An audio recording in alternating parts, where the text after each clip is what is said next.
Go.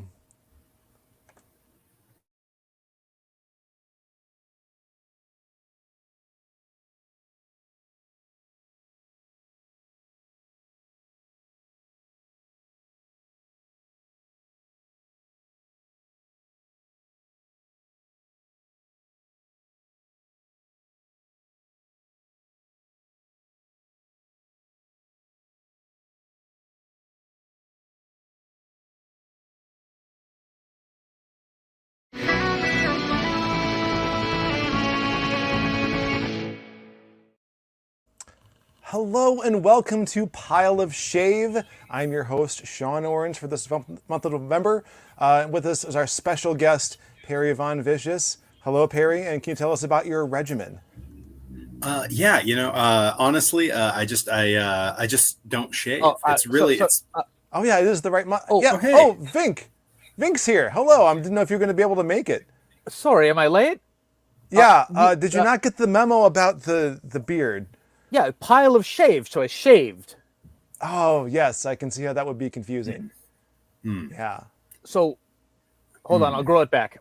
Okay. You got to focus. Oh, Perry, hey, welcome. Hi. Welcome. Oh, this is awkward. All right. That's how we like it here on Pile of Shave. I mean, sorry, this is actually the Famicom Dojo video game podcast where we talk about video games and follicles. How convenient. How convenient. Yes. All right. I'm glad we went with this introduction. Okay. Anyway, Perry, it's wonderful to see you here. As usual, I'm your host Vinnk, and also Sean, the other host, the other host, and today we are joined by a very, very special guest. Would you like to introduce yourself? Yes, I'm the third host. I'll be here from now on. Yes. I'm Perry Von Vicious. I'm a professional wrestler. I've been wrestling 16 years now. You can see, if you're watching the video, you see Vinnk holding up as the program from Kyushu Pro Wrestling, where I am currently employed full-time wrestling on the island of Kyushu in Japan, primarily based out of Fukuoka. And there I am with my glorious beard and long hair that's currently hidden under my cute little hipster cap. I've been wrestling 16 years, and this is my first time I've been able to do it full time. I was brought to Japan, and it's honestly, that was kind of always a dream of mine since college was wrestling in Japan. It's the wrestling that always most appealed to me, and it's kind of unexpected to be living out this portion of this particular dream at the age I'm at. It's amazing. That's absolutely wonderful. Now, I took my kids to see this event. Oh, got the T-shirt right here. Kyushu Pro Wrestling. Had a blast. It was just a funny, exciting, really good little show. First time I've ever been to a daytime wrestling match. It was really good. And then I didn't have any, like, so many people that are real fans, like everyone was wearing the T-shirts of their favorite wrestlers and stuff like that. I didn't have anything like that. So I went with the closest thing I have to a wrestling T-shirt, which is my Strong Bad from Homestar Runner, who wears kind of a wrestling mask. And as I was leaving, I hear this giant guy going, That's Strong Bad. That's Strong Bad. I was just showing you this. You're talking to Byson, and you're like, I was just showing you this video or whatever. And you know, the usual manly high fives were given, and I got a picture, which is probably what you're seeing is the podcast picture. And then it turned out I posted that picture. We started following each other on Twitter, and I found out that this guy's a total nerd, in a good way, in a No, good it's way, because completely accurate. Completely but like accurate, it's not fair. You're a big strong guy who would like beat up guys like me. I mean, not you, you're very nice, but like don't let my yeah, appearance now at yeah, 39 actually influence what you think I looked like in high okay, school. okay, I might be 6'3", but yeah. in high school I was also a 300-pound chubby kid who didn't play a Oh, single sport. And until my senior year of high school, didn't yeah. really have any friends, because all anyone knew about me was that I played the accordion because I wanted to be like Weird Al. Yes. It was senior year when they also found out I played guitar, and I joined a punk band, and then a couple like girls started talking to me. That was weird. Oh my gosh, there's so much to talk about. Now, what This is great. what you're saying is this is how I'm reading that. Is there still a chance for Sean and I to become professional wrestlers? That's Well, yeah. I mean, I think anyone at any point could probably give it a shot. You oh know, my I goodness. started quite some time ago, but it was after college, which is That's most of yeah. the people I wrestle now are younger than I was when I started, which is Yep. very upsetting.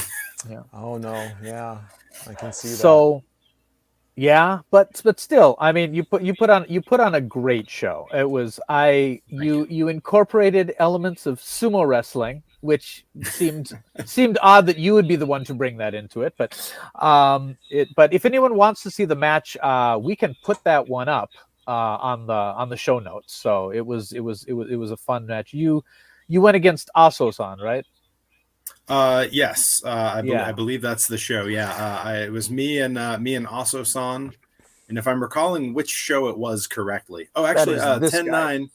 I was Yep. I was not against Aso-san at that show. Oh. It was actually Byson who was in a tag match opposite Aso-san. Ah, okay. I main evented against Kyushu champion, challenging for the championship. Ah, okay, Kodai, right? Against Kodai Nozaki. Oh, yeah. Oh, that makes who more is, sense too. He's a big guy. Yeah, he's a very big guy. And which sometimes can feel, this is a little inside baseball, but again, I'm a nerd. That's kind of how I work. Yeah. It can feel a little challenging to put together a match with an opponent of that size, especially if, like me, you're a big guy and everyone expects you to throw someone around wildly. But as you will probably recall, having been there at the match, I found a way. Yeah, you did the signature move, which is, I won't spoil it. What is your signature move? My finishing move, I put my opponent up on my shoulder, their face up across my shoulder. I spin around and then throw them like a pizza dough. And what is this move called? It is called the Perry-go-round. Yes. Which of course incorporates my deep love of theme parks. And I try to put a little nerdy reference to something I like in everything I do in wrestling. That is wonderful. And there's a fairly famous wrestler in Kyushu Pro Wrestling, right? Yes, that is Tajiri, who is former ECW, WWE. He's made appearances for Impact. He's been essentially everywhere with 25 plus years. I watched him when I was in middle school. And he's incredible. He's the head trainer here. Currently, he's actually away for an entire month on a tour through Europe and America. Okay. But he is he's phenomenal. His insights into what we do in the ring are remarkable, and really they really reflect having spent that many years performing. Oh, that's wonderful. And have you had a chance to do a match with him? Not yet. The lineup for the rest of the shows that I have here haven't been announced yet, but I can safely say I will be in the ring with him before I leave. Oh, that's great. That's great. And to narrow it down a little bit for any parties interested, he doesn't come back till December. And I only have 2 shows in December before I leave. So just go to both. Yeah. And that's the safe thing. Yeah. Yep. And if anybody wants to follow that, I'm just gonna throw a link up to. throw up a Chatty link right chat. now to the. Yep, just a second. Yep, follow Kyushu Pro Wrestling if you want to see it, and you can see some of his other matches on there as well. Yeah, and they're a great organization to follow. As far as I'm aware, and I haven't double checked this, Yeah. maybe the only nonprofit organization pro Yes. wrestling company. Yep. They do a lot of charity and outreach stuff too. It's really, really cool. Yeah, pretty much every single day they have wrestlers going to local elementary schools, educating about physical fitness, or going to they go to convalescent homes and just hang out with the older folks, and really interesting outreach that they do in the communities here. Yeah, I was reading a little bit about it after. I just went to the show because it was a wrestling show in locally. So I just went there, and it cost no money to go to the show. And so obviously I bought some merch just to kind of express gratitude for the the 2 hours of entertainment. So, but yeah, it was really great. So anyway, so video games. Oh yeah. But gosh, there's so many more things I'd like to talk to you about with the wrestling stuff, but we should probably at some point. Or Sean, did you have any questions? I was just like thinking, like watching some of your vlogs and everything. It reminded me of my time in Japan, which is about 4 months back in 2003. I was at the tail end of college and went to Nagasaki Gaikokugo Tanki Daigak. I think they dropped the Tanki part though recently. Yep. It's become a full university. It's Nagasaki Gaikokugo Daigaku now. So yeah. Okay, yeah. So I spent a semester there. Great time. Also in Kyushu, but other end of the island more or less. And just had a blast. Of course, when I went, the video game scene was like the PS2 was like in like its heyday. So a little bit different, but I was like going around trying to find like all the import stuff I possibly could. It's what led to Famicom Dojo being created in the first place. I guess what brought you to Japan and how are you finding it right now? I mean, obviously it was wrestling that brought me here. For the people who, I mean, obviously it's a video game podcast, not a wrestling podcast. So this isn't probably, there's way more crossover than you'd think. There's way more crossover. Oh yeah. The sort of broad strokes is, there's essentially 4 types of pro wrestling across the globe. There's your sort of classic American pro wrestling, which is very character based, very storyline based. There is Lucha Libre, which is all about acrobatics and high flying. There is British, which is often referred to as World of Sport, which was the name of the TV show for something like 3 decades that carried British wrestling, which is very, it's a lot of holds. If someone who is used to other types of wrestling might watch it and think like, boy, this looks weird. And it does. It's very cartoony, very strange. It looks more like dancing than wrestling. It's very interesting. And then there's Japanese wrestling, which is your sort of strong style. It's very hard hitting. It's very serious. It's a lot more sort of sports based in its presentation. That said, there are still very colorful characters. Also, as you pointed out, very bright and colorful. Baten, who is on all the shows, is quite the colorful character. You see Baten right there. And so there's no shortage of colorful characters. But when the bell rings, it's hard to what we would in wrestling say. It's hard to see through what's going on. Yeah.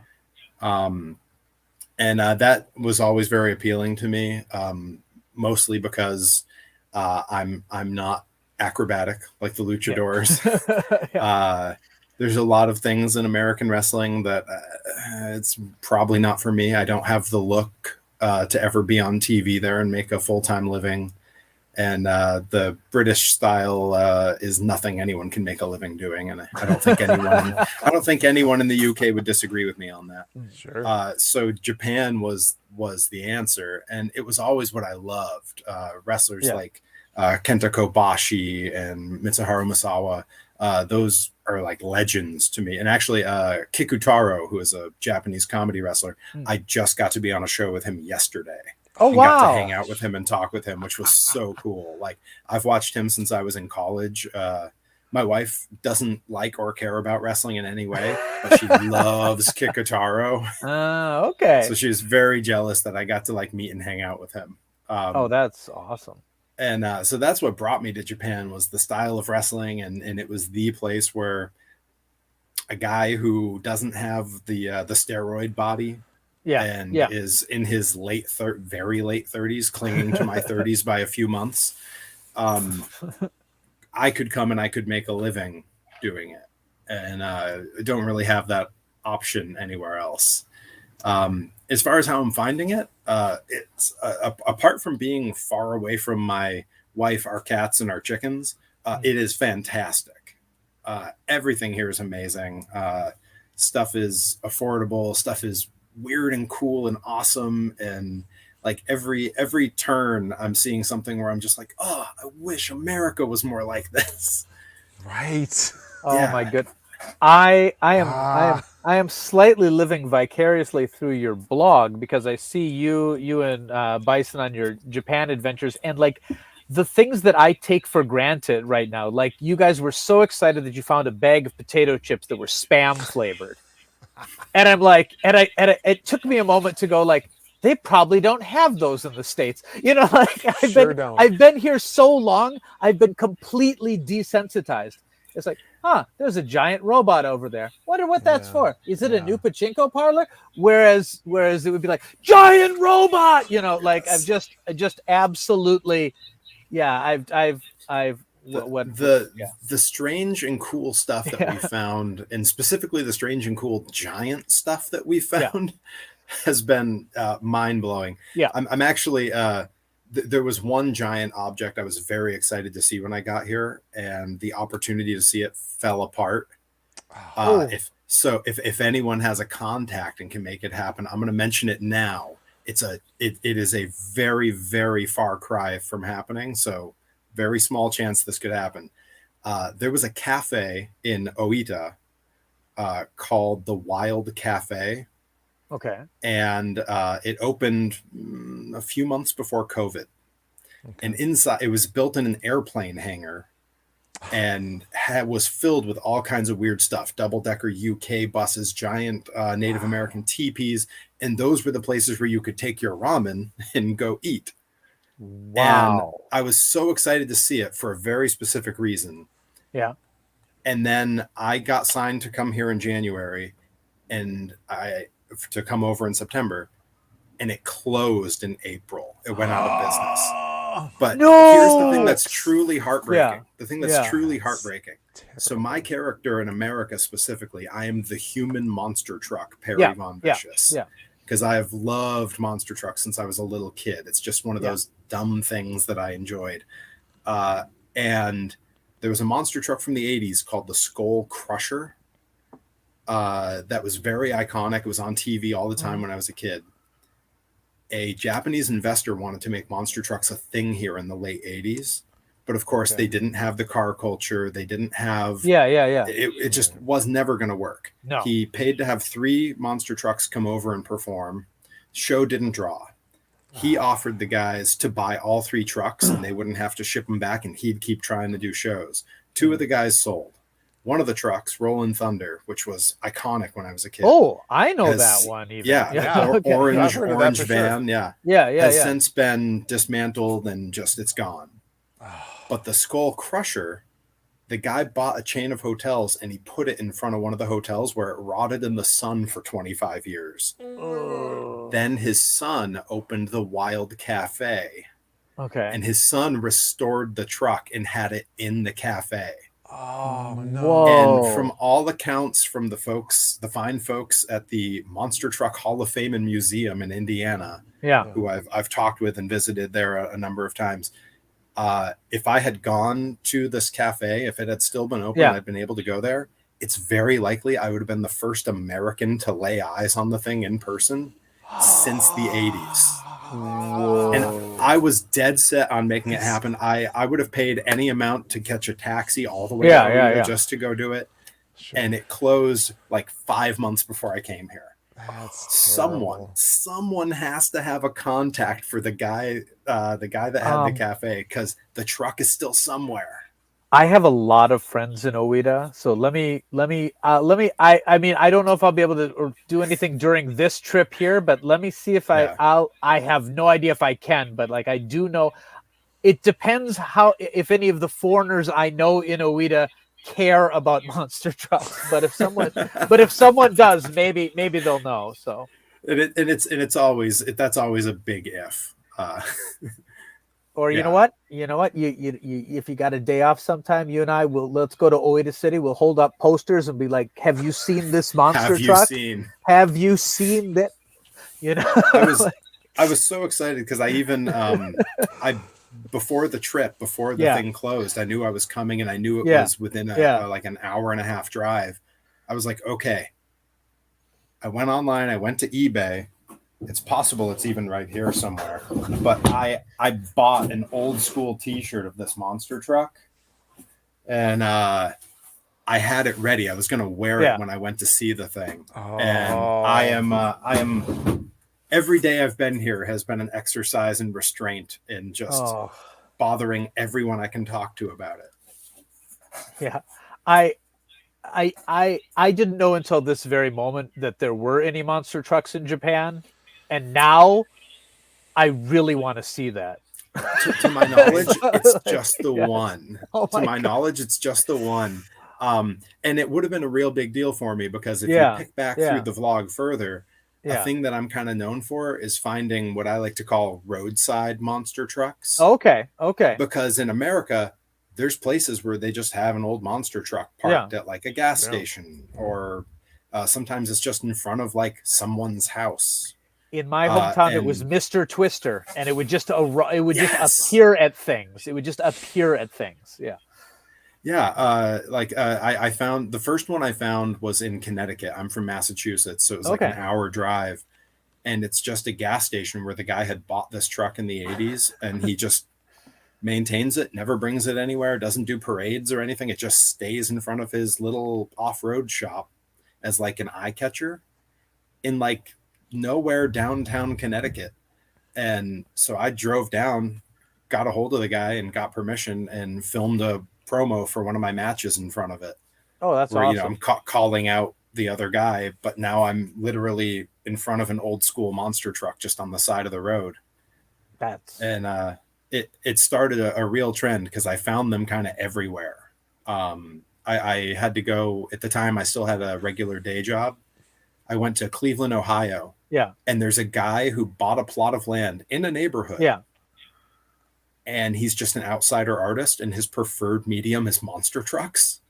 There you go. And he had like 5 monster trucks just in this yard, painted up all crazy. And I was able to go and like film a bunch of stuff and walk around them. And when you said preferred medium, I wasn't sure if you meant the monster trucks themselves were painted, or if they used the monster trucks to do giant paintings on the ground that you go and see from helicopter or something. It has to be. I'd have to pull it up on Google Earth. It could be both. Yeah. Yes. I'm still trying to get over the idea that there's such thing as a hidden monster truck. I mean, it's if you're like, there's lots of monster trucks if you know where to look at. I'm like, if there's a monster truck anywhere you look, you should be able to see it. If people don't know it's there, that's amazing. That's amazing. If a tree falls in the woods, I guess. If a tree falls in the woods, probably a monster truck knocked it probably over, a monster truck, as the old saying went. It's a tale as old as time. All right, but anyway, check out his vlog. I've only watched the Japan stuff so far, and one of your Turtles playthroughs. So like, I watched you playing Shredder's Revenge. Yeah, and like, now that you mentioned that you're pretty much our age, it's about a 4-year spread there. I imagine you must have played the original as a kid. I think you'd mentioned as much, actually. Yeah, played the arcade game and stuff. So I was just like, yes, this is my people. This is great. Well, yes. I mean, he's posting stuff about They Might Be Giants, and I'm like, oh man. Yeah. So The Johns know what they're doing. They sure do. And you played the accordion. Oh my god! Yeah, Right? everything's connected. It's all coming together. It really is. And I saw like Cornmo at a TMBG concert once in Madison, so it's just like, yeah, so good. Oh man, I could go on like as much as I can go on about wrestling or monster trucks. I can go on way longer about comedy and novelty music. Dr. Demento, stuff like that. Stuff like The Residents, which is, that's deep cut. Sure. Oh my goodness. Yeah, yes. If you haven't looked them up, it's a great Wikipedia article. I like how we recommend Wikipedia articles. We've done it. We've done it a few times. But anyway, for sure, that just reads off the wiki for the videos. No, that's a deep cut too. Never mind. No, we do all our own research. Anyway, that's right. And their own stunts. Yeah, I know you tried real hard to get us back in video games, and that like veered us way off course. But I mean, I had to hear about this. It was important. And I, there's a lot more that I'd love to talk about. Yeah, with the whole Kyushu Pro Wrestling too, because they're one of the only independent circuits, like I think in the world, really. Like pretty much everyone else got bought up by the larger companies. So, so support them if you can. Like if you can watch their videos, buy their merch. It's a good organization that's doing good work. Okay, but to our topic, when I knew that we were going to have a professional wrestler here, and I had to try to find a way to justify that before I knew that he's as much of a nerd in every other way as possible, I was like, we should probably talk about wrestling video games. And I realized that I haven't played a wrestling video game in a very, very long time, which is interesting because it's one of the first genres that I played. Like back in the day, the game Pro Wrestling on the NES was one of my standby games. The game that Strong Bad came from, obviously we did a video on it, Tag Team Pro Wrestling, things like that. And during the N64 era, oh my goodness, there were so many good ones. But it seems like now there's like maybe two, there's and like Ukes is making something not WWE connected, and there's the WWE one that comes out not every year. So like the topic we're talking about today is the death of wrestling games, but at the same time a rebirth of another one of my favorite genres, the beat 'em up, which had pretty much died out for 20 years, and in the last 10, it's pretty recent. I want to say 10 because Scott Pilgrim came out but Scott Pilgrim was kind of like ago. Scott Pilgrim came out and it was kind of like its own thing for a while, but then I suppose I don't know. Well, you know what? We'll get into that. We'll get into that. But first, why don't we talk about wrestling games? Sean, did you play any wrestling games? I didn't. In fact, the two that you mentioned for the NES, I did not play until we did that video. But I'm very proud that I beat Starman. Yes. Oh wow. Okay. Yeah. So I did not. And man, the way that I had to look up the instructions, but the way they cleverly had to hide all the different moves and the ways that you had only those two buttons and stuff to cycle through moves and use them. It got me thinking too, from what little I know of pro wrestling as having to be more of a cooperative thing, because you have to plan out your moves and your plot and stuff versus a video game where it's very combative. How do you bridge that gap and make it fun and engaging? It's not like a fighting game, right? It's not like Mortal Kombat, but it can be, but it's not.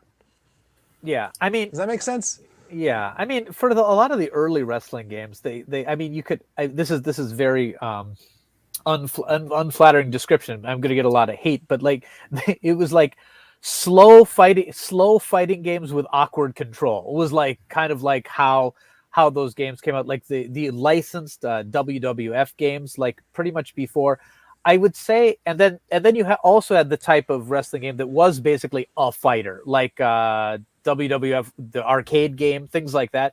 and like they were a fighter with a wrestling motif, you know. But like I really think it's like PlayStation N64 that it really kind of became its own type of game, and that's where a lot of people got into them.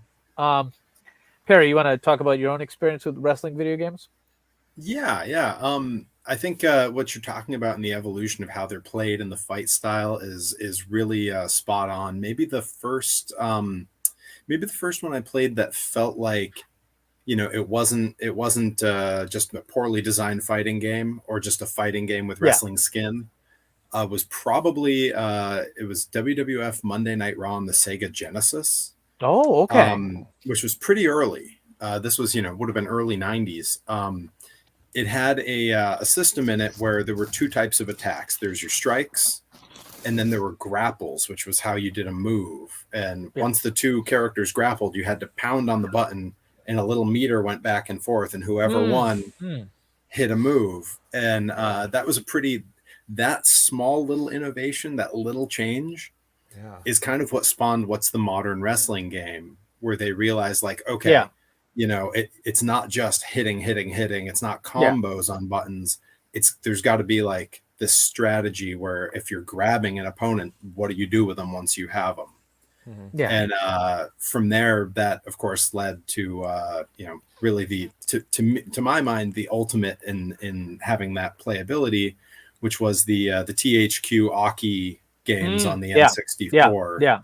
Which started with a game that I know you're very familiar with, the Virtual Fighter games. Virtual Pro Wrestling. Yeah, that's this guy right here. Well, look at that. I've never seen that cover art before. It's this I was going to save this for future retro, but this is a good segue. This is the first import game I ever played. Like the first game, like, and it wasn't mine. It was a friend of mine who was really into wrestling, and he had me over to the house, and he's like, we're going to play video games. And he had his N64, and he had this adapter thingy, and this was at the top, and it was all in Japanese, and neither of us spoke a word of Japanese. We were going just by like the polygons of the wrestler's face, like, maybe I know that guy, because it was really good looking at the time, but like now but luckily now I can read the Japanese a little bit, but it was just amazing how many wrestlers there were, just the presentation, and it also like made me go, oh my goodness, I can import video games, I can play Japanese games, and I can play things that no one else is playing. And like, I will say that this might have had, like it's not this game by itself, but it's one of those little puzzle pieces that went into, which is why I'm in Japan now, but like the first import game I owned was, I think, a Sega Saturn game, but this was the one that just let me see that whole world was out there. And to this day, I am not good at this game, but it just holds a special place in my heart, because at the time it was just absolutely amazing. One of the games we mentioned before was the WrestleMania, the arcade game, which is a fun game, but it really is more like a fighter. And when you're talking about the hit the button rapidly to grapple, do you know what game is actually a fairly good wrestling game that no one would think of? King of the Monsters for the Neo Geo. If you've ever played that, because it's the same thing. You get together and you kind of like fight to see who's gonna get the hold. And that game is basically a wrestling game. I mean, no one would call it that, but like it is a wrestling game more than a lot of the contemporary wrestling games were at the time. Oh man. I've always seen Tekken as sort of bridging the gap between the two ideas. Yeah, I could see that. It's a little bit of both. And that makes sense, because there's characters in that game that are based off of Japanese wrestling. The character King is Tiger Mask, essentially. Yep. Sure. And then Dead or Alive had a few wrestling characters in it as well, that series. So I think that wasn't the main draw to that game, though. I'm just going to put that out there. That's fair. I mean, yeah, okay, yeah. I'm not even gonna lie that I bought that game for the wrestling. The Yakuza series, the Yeah. Yakuza series has a bunch of wrestlers from New Japan in it, not the Yeah. draw to the game. No. But yeah, but the N64 I think is the time. Like that's when I was in college or whatever. The N64, I had like late high school, early college, and people would just get together and they would, they'd watch what was going on, what promotions were going on right then. Like, I mean, it was still like, I think WCW was still a thing. WWE was WWF, and like NWO was like the thing that everyone was talking about and stuff like that. Yeah. So, and during that time, these games were just huge. There were like 4 or 5 of them out every year, and some of them were fantastic. Some of them were cash grabs, but it was just like a golden time for the genre. And I just don't know if it's ever reached that high point again. I mean, yeah. ECW. I think thank you, ECW. Yeah. Okay. ECW, which had one N64 release, which was after there were a lot of game developers that were sort of switching which wrestling company had the rights. Yeah. So the THQ Aki games started with All Japan in Japan. Yep. And then simultaneously licensed WCW NWO. Yep. And then when that agreement came to an end, the same engine became the WWF games on the N64. Yep. Okay. And that makes sense. Simultaneously, there was a game, WWF Attitude, on the PlayStation. Mm-hmm. Their contract, I think that was a claim, their contract came to an end, and ECW picked it up. And they made an ECW version of the same game and put it on the N64. And it is one of the worst console-to-console ports of that era. Yep. Oh, no. And yeah, real bad.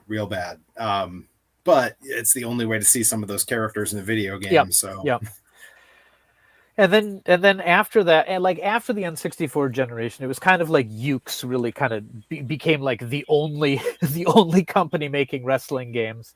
Which, to be fair, was in large part because Japanese wrestling had a huge dip during that period. Yeah, that's right. They tried to rebrand it and everything.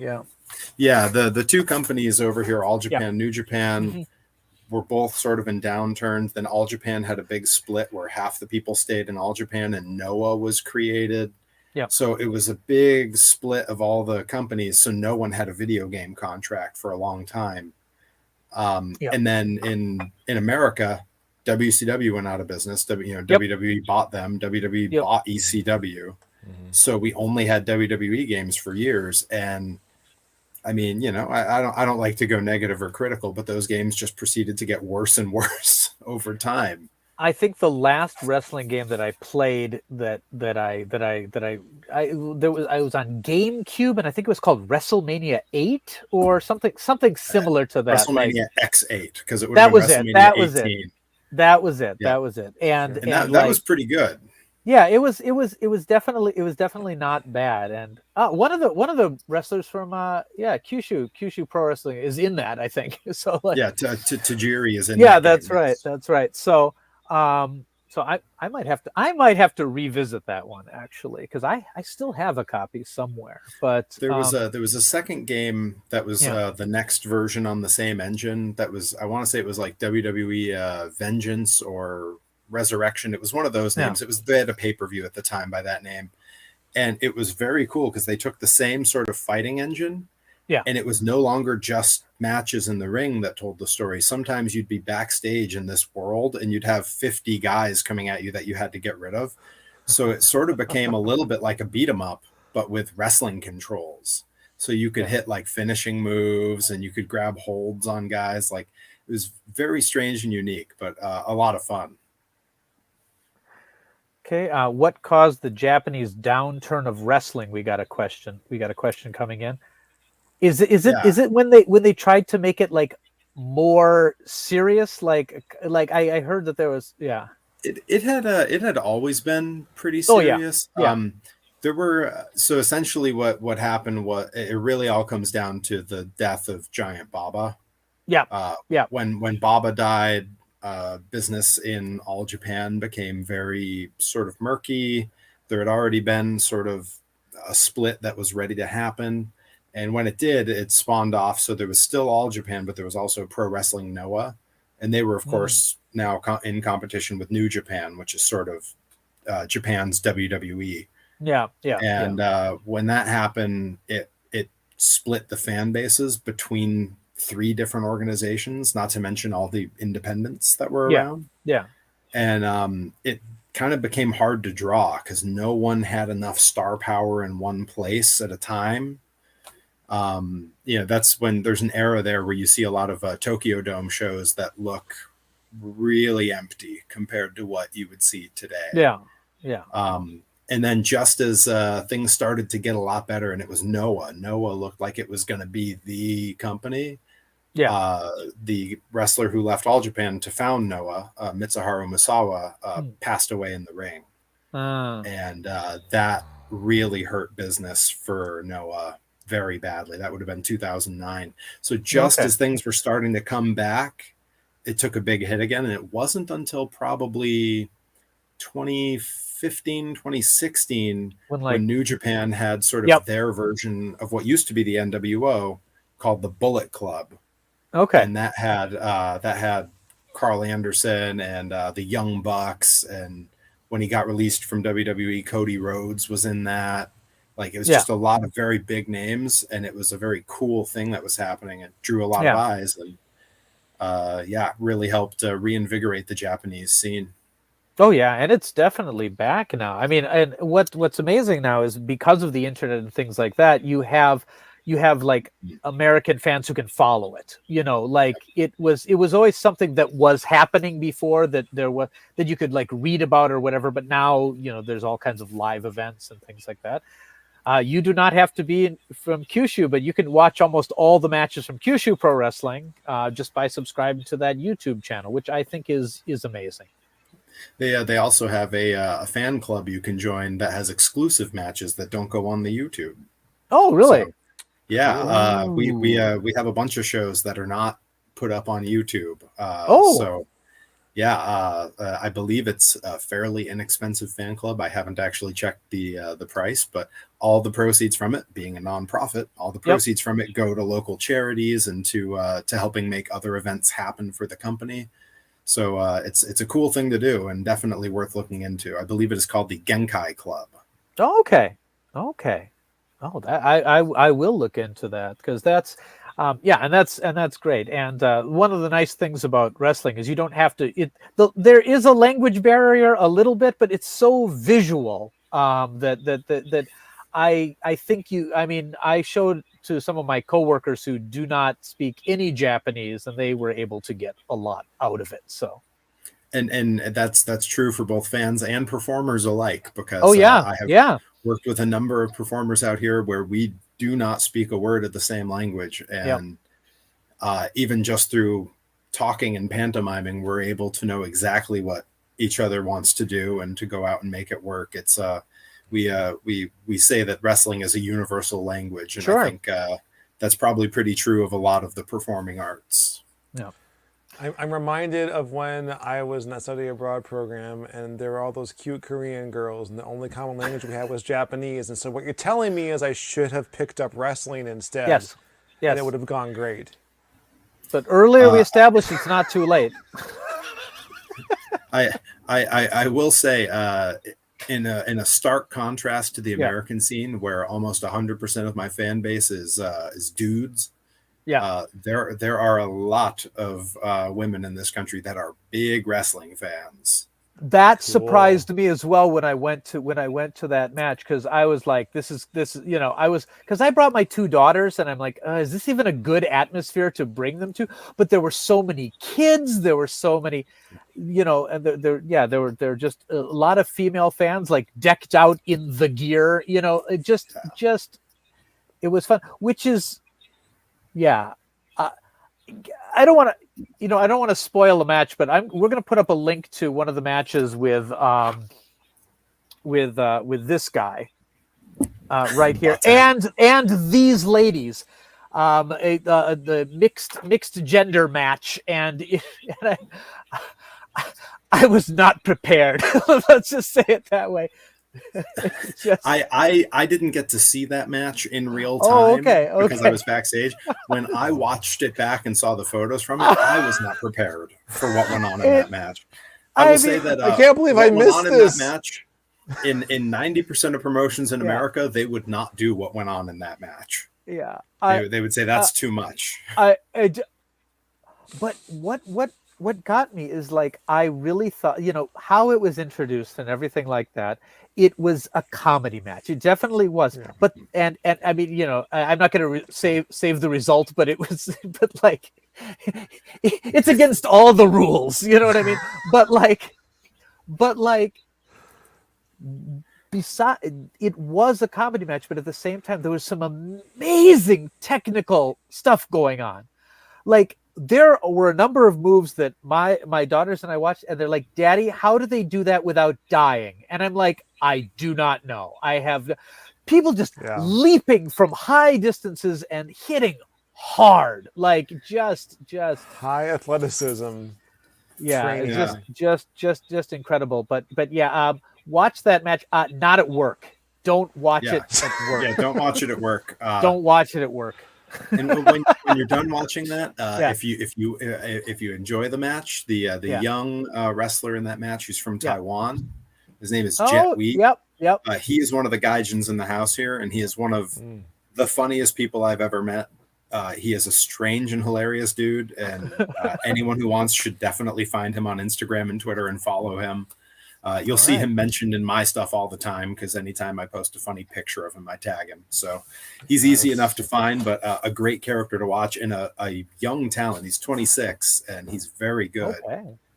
I expect really big stuff from him. Cool. But anyway, we'll definitely put that in the description. I'm not going to put it up. I'm not going to put it up now, because when people see it, they're gonna leave our stream. Right. Yeah, send it to me. I'll get it on the website. We have so many related videos on the show page from Perry already. They're all great. Just watch all of them. Yeah. Von Vicious, Perry Von Vicious. God. Did he show you that? Did he show you the thing he made? I saw it on. Oh my God. Yeah, I was like, Vinnk, I really want to make some kind of joke, but I don't know how it would work in a non-visual medium. He just did that like 10 minutes later. I'm like, son of a. I mean, when I saw that you were also like a Disney, is the Perry in any? It's not related to that in any way, is it? Or no, the Perry's actually the Perry's taken from two places. The first is my best friend from college. His last name is Perry. Okay. And the other is one of my big heroes, Dr. Perry Cox from the show Scrubs. Okay. Oh my God. Oh no, we're going. We're going to we're going to have you back on a different. Okay, you can't see it anymore. Okay. But back in the day, I got confused with Zach Braff quite a lot. All the time. He stole my beard. Yeah. I can totally see it. He was having a beard off with Zach Braff. I'm going to drop that one in the show notes too. Yeah, drop that. All right. So you know what? No, sorry. You've become a regular. I mean, I know it's your first appearance right now, but soon we'll be looking back on this, and that was our first episode with fan favorite Perry. Yeah. So. Yeah, I'll come back. I'll do it. Don't threaten me with a good time. Oh, you're gonna have a good time. All right. Anyway. Good Lord. Awesome. Right, awesome. Yeah. There's Beard Chicken Part 1. You don't have to put it up now. It's a trilogy. It is a trilogy. Beard Chicken Part 2. Yeah, it was. They had quite a rivalry going on. I mean, he didn't know, but like they had. Yeah, Zach Braff had no idea, but it was intense. I mean, if people want to tweet out those the beard offs and tag him, maybe he'll find out. Maybe. Oh. Maybe. I don't know if I need that kind of pressure, man. YouTube was a different place back then. Anyway, it really was. Video replies were a thing, and anyway. Anyway, I remember those days. Yeah. Okay, video games. I hate to bring it back. How do they work? I'm having such a good time right now. I hate to bring it back to video games, but I'm worried we're going to run out of time before we get to them. So we talked about a few. Yeah, about a handful. I learned something about video games today that I didn't know, and I host this show. Congratulations. I mean, well, maybe people who like are regular viewers aren't surprised by this, but.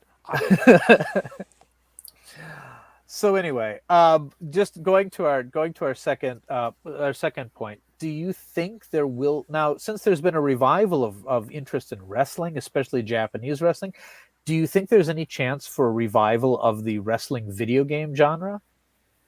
Well, we're already sort of seeing the beginnings of it, because for so long it's just been WWE games. Yeah. I want to say it was 2017. Yeah. Fans were crying out for a sequel to a great series of games called Fire Pro Wrestling. It's essentially a 2D game that looks very much in the style of the aforementioned WWF Monday Night Raw and Sega Genesis, but with an infinite number of moves, an infinite number of characters, and infinite customizability for your creator wrestlers. And Fire Pro returns on the Sega. Yeah, there we go. That's one of the early ones. Yep. Fire Pro Returns for the PS2 was the last one they had made. And it was 2015 or 2017, the fan outcry was enough. They asked for it. They created Fire Pro World, which is on Steam, as well as a few other, I don't know all the platforms off the top of my head, but it's on Steam. And it is incredible because in the online creator space, people can make their favorite wrestlers and then you can download them. And because it's your computer, your roster is limitless. So like I opened it when I first downloaded it and found that fans had made several versions of me. They had made several versions of many of my friends, all the way up to famous wrestlers that just weren't in the game. Oh, that's crazy. And yeah, it's a real wormhole to go down, because you can upload your own music into it for entrance themes. It's incredibly customizable, and it has stood the test of time. It's been out now for 8 years or so, and fans, the community is still very active online. It's still getting updates all the time to work out bugs. So yeah, that was sort of the beginnings of it.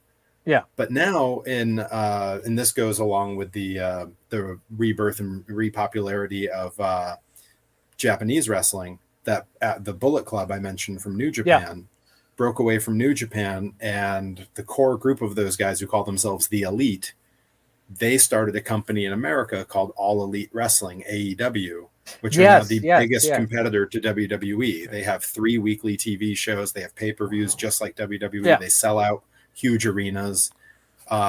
In every way, it is on the same scale as WWE. And I know, they've got first a game. Video game. Yeah. And to make it, they actually brought the folks who made the N64 games that were so popular and had them develop the game with them, starting with that engine. Okay, so it's the Aki people. Yes. Oh, okay. It is. I believe it's THQ Nordic is the name of the company now. Yep. And they created AEW Fight Forever. Okay, I might have to check that out. It's a blast. It's a lot of fun. The Create suite, where you can create wrestlers and create settings, has a long ways to go. It's a little limiting. But the move sets in the game are run deep, and they actually just added a whole nother playable feature in it called Stadium Stampede mode, which is named after a special match they do in AEW where they go to it was an empty stadium. Now it's usually got fans in it, but COVID era, they would find the stadium closest to the arena that their show was in. Yeah.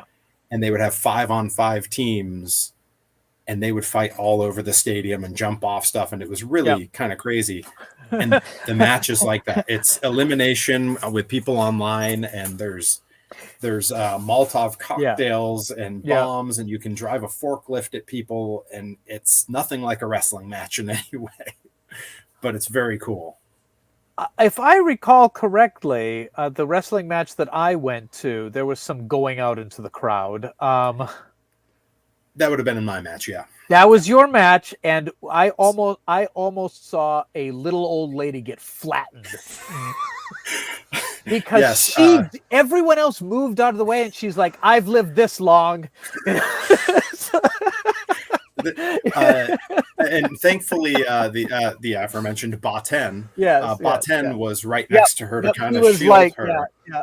And that's in the video of the match when I throw my near 300-pound opponent through all the chairs everyone had been in.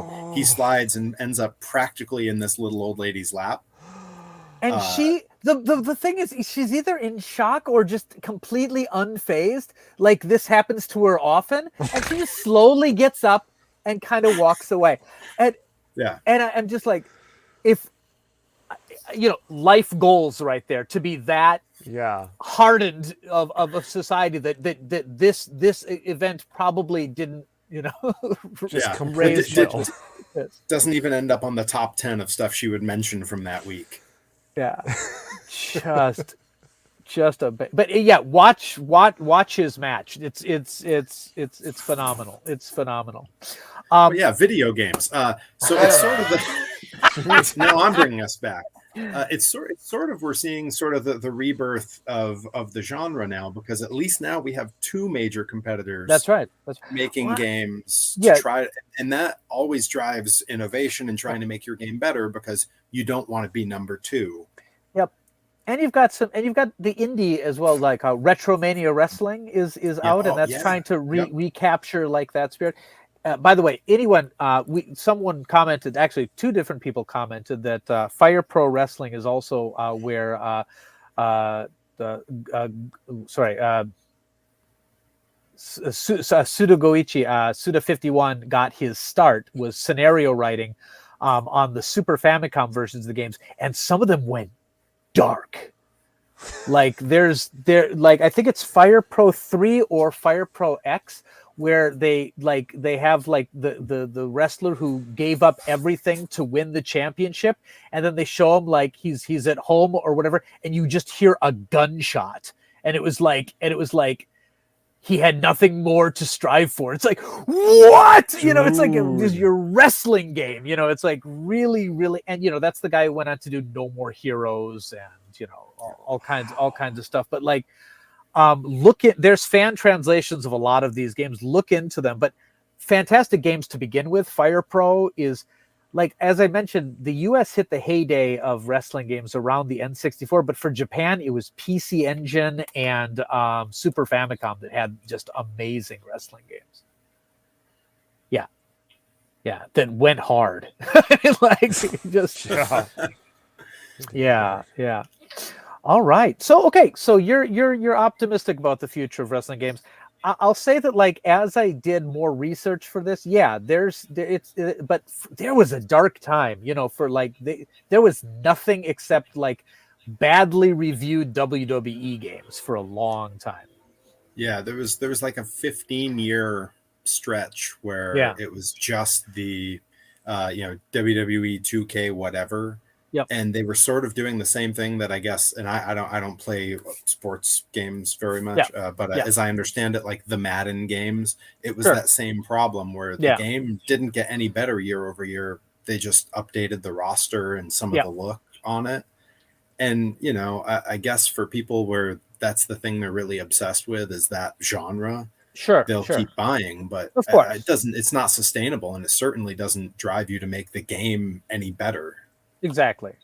I mean, and the same, with any sports games. Sometimes you buy the update not because you think it's going to be a drastically different game, but because the players you're familiar with are there. Or, like the next Smash Brothers doesn't have to be fantastic. Do you know what I mean? Like, but if you put a couple fan favorite characters in there, it's gonna it's going to sell. It probably will be fantastic, but like when you have such an established thing, there's no motivation to make it better because it'll sell even if it's not that great. Now, another genre that I just adored when I was younger that also had 15, maybe 20 years of a dark period is the side-scrolling beat 'em up. And let's see, what do I have to be? If you see this at one of the stores, Perry, before you go back, this is a great one to have. This is a collection of Capcom. They call them belt action games. Because they scroll like a conveyor belt. Yes. I got it immediately. But we'd call them beat 'em ups, but this one has like Final Fight on it and like Captain Commando and just a bunch of really, really, really fun ones. And it's it was always one of my sushi. Yeah. I just and of course we've got great. You're welcome. Just here to completely derail the conversation. Took me a moment. Have you done the conveyor belt sushi here yet? I've not yet. No. But it's there's a spot near here that's on my list before I go home. Oh, there you go. And then the Cowabunga collection brought some of my favorite fighters back, Turtles in Time and Turtles the arcade game, which probably took more coins from me than any other arcade game. Facts, dude. That was me back in the day in the Roller Coliseum to Ice Baby and whatever. And then like you had like the Jurassic Park like video game too. Just countless hours in front of that, not getting very far. So good. Yeah. My little brother and I pumped countless quarters into that at the old Dream Machine arcade in Hadley, Massachusetts. Absolutely wasting as much time as we could. Shakey's Pizza for me. Yep. Mm-hmm. And I will say though, when Cowabunga Collection came out, I downloaded it right away. I played it on stream, and I had no idea how close I must have come when I was a kid to beating that game. Because I flew through it in about 35 minutes on stream. It might be the first video game I've actually played and beaten in my life. And I did it on stream. And there's a moment in the video where I'm just kind of like, there's credits rolling. What? Did I just beat the game? This game came out when I was a kid, and I never had a lot of money. So I'm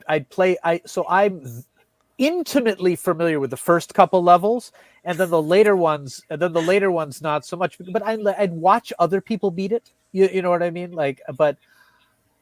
And so that game went away. And then when I got into college, my first year, the dorms were all full, so I was staying at a hotel or whatever, called near campus or whatever, which was considered they had a deal with the university or whatever. But anyway, there was a game room in that hotel, and they had only one game, and it was Teenage Mutant Ninja Turtles.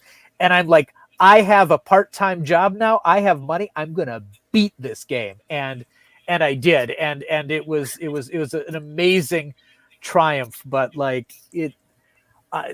so this game holds special places in my heart in two different generations. Just absolute classic. I had, of course, the port for the NES, but it just wasn't the same. Yeah. I felt like it was at the time, but in retrospect, it's not even close. I mean, it definitely captures the heart of it. I mean, Turtles in Time was pretty darn close to the arcade game,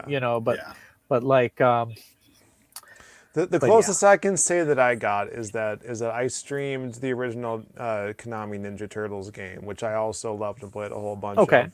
And I thought I was like, I'll get through this pretty fast. A couple of streams and I'll be done. It took me 4, I think, because there was so much more to that game than I thought. It's I can't even get past the second level of that without save states, man. I don't know how anyone's supposed to beat this game. So that was a triumph, but not the same because those side-scrolling beat 'em ups were what everyone was playing. Yeah. Oh yeah. Did anyone play the third one, the Manhattan Project, that was a console exclusive one? Yep. It was sure did. I played that one. It It was fine. It was fine, but like, but by that point, like it was, we're already looking at the 16-bit stuff coming out, and But I enjoyed it. I played a game that very few people even recall existing until the collection came out again, Tournament Fighters, which was basically Street Fighter with Ninja Turtles. The only reason I played so much of it is because Blockbuster Video had their World Video Game Championships, and that was one of the games. So we rented it several times to practice. Yeah, that's awesome. Gosh, man, the 80s and 90s were great. Why don't they bring those back?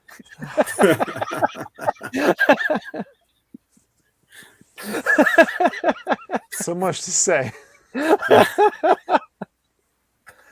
Oh man. But the thing is, that's a genre that, I played, and then like so many people rediscovered that whole genre through emulation, of course, and through collections, your virtual consoles and stuff like that. But for the longest time, there were basically no new side-scrolling action games. They just went out of fashion. The only type of 2D games you were getting really was some fighters, which would be maybe 3D characters on a 2D plane, but like the genre basically died out. There were a couple things being released still to Japanese arcades for like the Neo Geo. Like we got Sengoku 3 in 2001, which is a pretty late entry to the side-scrolling fighter, but like, and then it just nothing for the longest time. And you brought up Scott Pilgrim earlier, Sean. That might have been one of the, I'm sure it wasn't the first, but like it was definitely one of the ones that like really captured the heart of the originals in a kind of an updated way. Perry, did you play the Scott Pilgrim fighting game? I have not, but I have every intention of playing it because I love the comics and love the movie. Yeah. So yes. it's thank a God you read must-do. the comics. Of course you read the comics. Of Are you looking course. forward to the I did. Netflix show? Of course he read of course he's into comic books. Like I wasn't going to assume. I'm he's just a happy. professional wrestler. All professional wrestlers read comics. At least everyone that I've talked to so far. That's shockingly accurate. Yeah. Like Well, good. I think everything goes in a full circle. You've got the athleticism or whatever, and like it eventually comes back down to the geekiness. It's just like I think because I know for a fact that a lot of our listeners here on Famicom Dojo are super into the wrestling things. I've had a lot of people when they know I'm in Japan and they're like, "Can you find me this obscure wrestling thing?" I get those requests almost as much as for video games or music, so like, there's obviously a crossover there, but yeah, I recommend it. It really captures like the heart, like it's a chiptune soundtrack. It's, it's just all that stuff that you'd expect, if you take too much time, the flashing, like go, go, go comes on, it's just very much now. Of course, you've got companies like WayForward who are doing like the River City Girls series, which brings back one of my favorite fighters from the NES days, River City Ransom, which is great. And then you've got one of the all-time great Mega 64 sketches, River City Ransom. Oh yes. Sean, add that to the show notes. Yeah. You know the guys from that. You know those guys, right? I do. Yeah, of course you do. All wrestlers do. They're third. Yeah, they're actually Garrett from Mega 64 is currently training to wrestle. Oh come on. Yeah, okay. But I appear in season 3 of Mega 64. Yeah. Yeah. Sorry. Yeah. I'm looking at the video right now. But like you've got all kinds of great things coming back. Like we've got Streets of Rage 4. So like, and then a lot of people doing just their own thing. I haven't played this one yet, but I've been meaning to, called The Takeover. This is one that's like 3D style, but on a 2D plane. And there's way more. And of course, going back to our Turtles thing is Shredder's Revenge. And Perry, you did a big thing about this. You want to talk about Shredder's Revenge? I love Shredder's Revenge. It captures everything I loved about those early Turtle games, but with like the crispness and responsiveness of modern gaming. And because it's modern gaming and we have so much more memory available and all those sorts of things, it's much more expansive than any of the other Turtle games, where there's little side quests where you have to unleash certain characters and you have to unlock certain things. And there's a DLC where you can play as additional characters rather than just the four turtles. So I've been playing primarily as Usagi Yojimbo. Which, an all-time favorite. Of course. That's another deep cut. Yeah. Yeah. I haven't beaten pretty much any game I've ever played, but I'm really going to try on this one. I haven't been able to play at all while I've been in Japan, even though my gaming computer is right here in front of me. Yep. But when I get home, I'm definitely going to get through that, because once you've actually beat the game, you unlock Casey Jones as a playable character. Ooh. And that's you have to get Casey Jones. Absolutely. Absolutely. So yeah, I have so much good to say about that. I played it on stream, and before I played it on stream, I actually had my brother over, and he and I just sat for like 2 hours playing this game and just laughing hysterically to ourselves, because we couldn't believe how much it was just like everything we remembered from the Turtle games. Oh, that is wonderful. That is wonderful. I have it because, of course, I bought it, but I haven't cracked it open yet, because my kids and we are going through the Cowabunga collection first. Nice. So I want to, because especially if it turns out to be a really, really good game, it's harder to play the older ones afterwards. So we're going kind of, I don't know if we're going to do everything, but we're going to at least do Turtles and Turtles in Time, and then we'll move on to Shredder's Revenge. So and we've got a great video of me trying to explain the Teenage Mutant Ninja Turtles to my Japanese wife. We should. I'm not going to run out of space on the show page. Just keep them coming. I got this. Okay. Yeah, this. put that, because I was trying to explain the very concept of turtles who are ninjas, and she understood both of those words, but but yeah, it never really took off here very much. Yeah, I know that they had to initially, when it was released in Japan, they had to use a different name too, because the connotations. Yep. Yeah, the connotation of ninja in Japan. They had to get that word out entirely. Yep. So that's why this is Turtles the arcade game. This came out as Turtles 2 in the United States, but it's just Teenage Mutant Ninja Turtles here, because the original game, was not called Ninja Turtles. They gave it a really convoluted long name that I can't remember. And so Turtles 3 was here, Turtles 2. And it's all. Yeah, and if you can come up with a name more convoluted than Teenage Mutant Ninja Turtles, which is a pretty long name to begin with. You're on to something. Do you know how embarrassed I am? I didn't understand all the in-jokes from that name and the characters to like specifically Daredevil until like, I don't know, like the last maybe 5 years. like Splinter. And we're like, oh yeah, we all know Splinter. Well, he's based on Stick, who was Daredevil's mentor, or the Foot Clan. When Daredevil the hand, right? Yeah. So angry. I was so lucky, because I grew up in Greenfield, Massachusetts, which is 15 minutes from Northampton, Massachusetts, where the Turtles were created. Okay. So when I was little, it was like right in the midst of their heyday. I was probably second grade. They'd probably been on TV for 2 years at that point. And we used to have events in town where the Eastman and Laird would come, and they would autograph little kids' drawings of the Turtles. Oh my God. So like somewhere at home, I have a little drawing that Perry did of the Turtles that's autographed by both of the creators. And that when you have that as a kid, that particular entity becomes impossible to let go of. So as I grew up, I learned everything I could about them. Yep. those early experiences. I mean, basically, this is all Arrested Development, isn't it? I mean, like we've all like we got to a place and we're like, yeah, that's enough. We're good. And then as you get older, you're like, I should move on to new things, and you do a little bit. You do a little bit. You do a little bit, but you're like, or I could watch 3-hour deep dive videos on an old thing. Yeah, I've said to people forever. Yeah, there's so many things I do now that 7-year-old Perry would lose his mind over.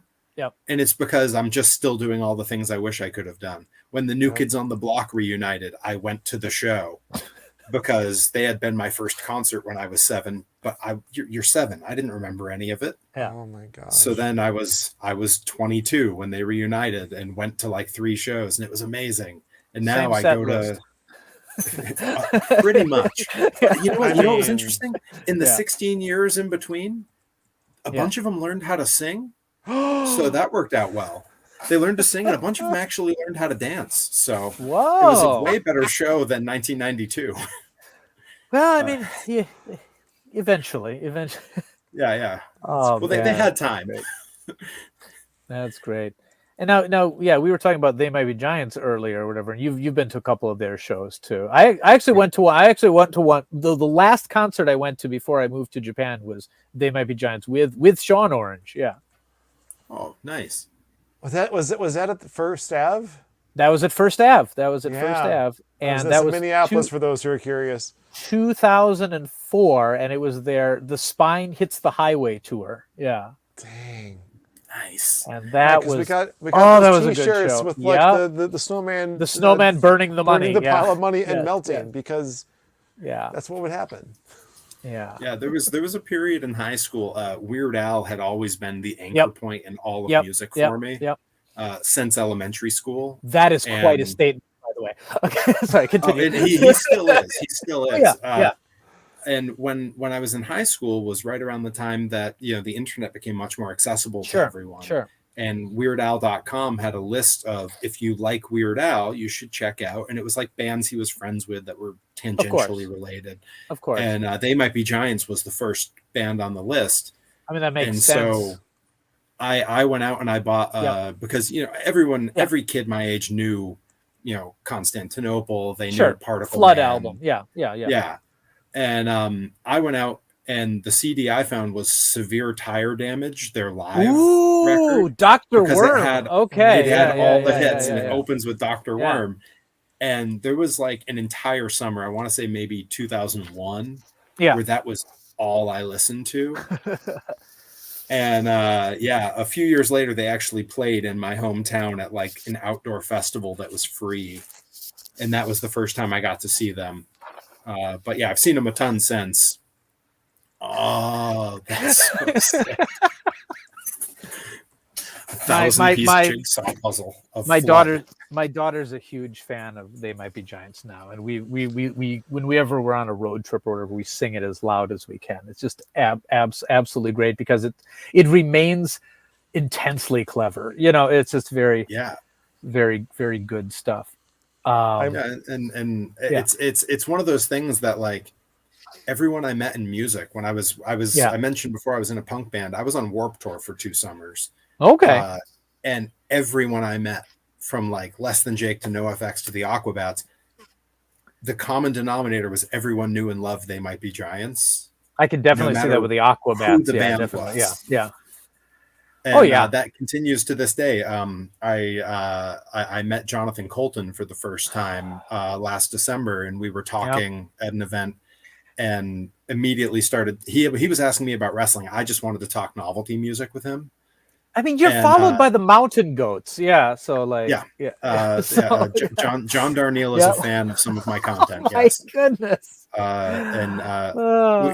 had actually mentioned John Hodgman, who's become a friend. That was how I met Jonathan Colton. I was part of a stage show for John Hodgman, and Jonathan Colton was there playing music. We talked They Might Be Giants for probably 20 minutes backstage. Well, John Hodgman's a huge Giants fan. He brings it up in his podcast all the time. I need to bridge another nerd fandom into all of this. All right, do it. So We've already gone this far. I know. I'm a big Transformers fan. Okay, and like early or late 90s, early aughts, I was going to these BotCon Transformers conventions all across the country. That's how I met a lot of the folks who formed Powhatan TV, and of course, Phil and I went to high school together, so we traveled across the country to go to this stuff. And so eventually, through some gyrations, it got corporately managed by Hasbro.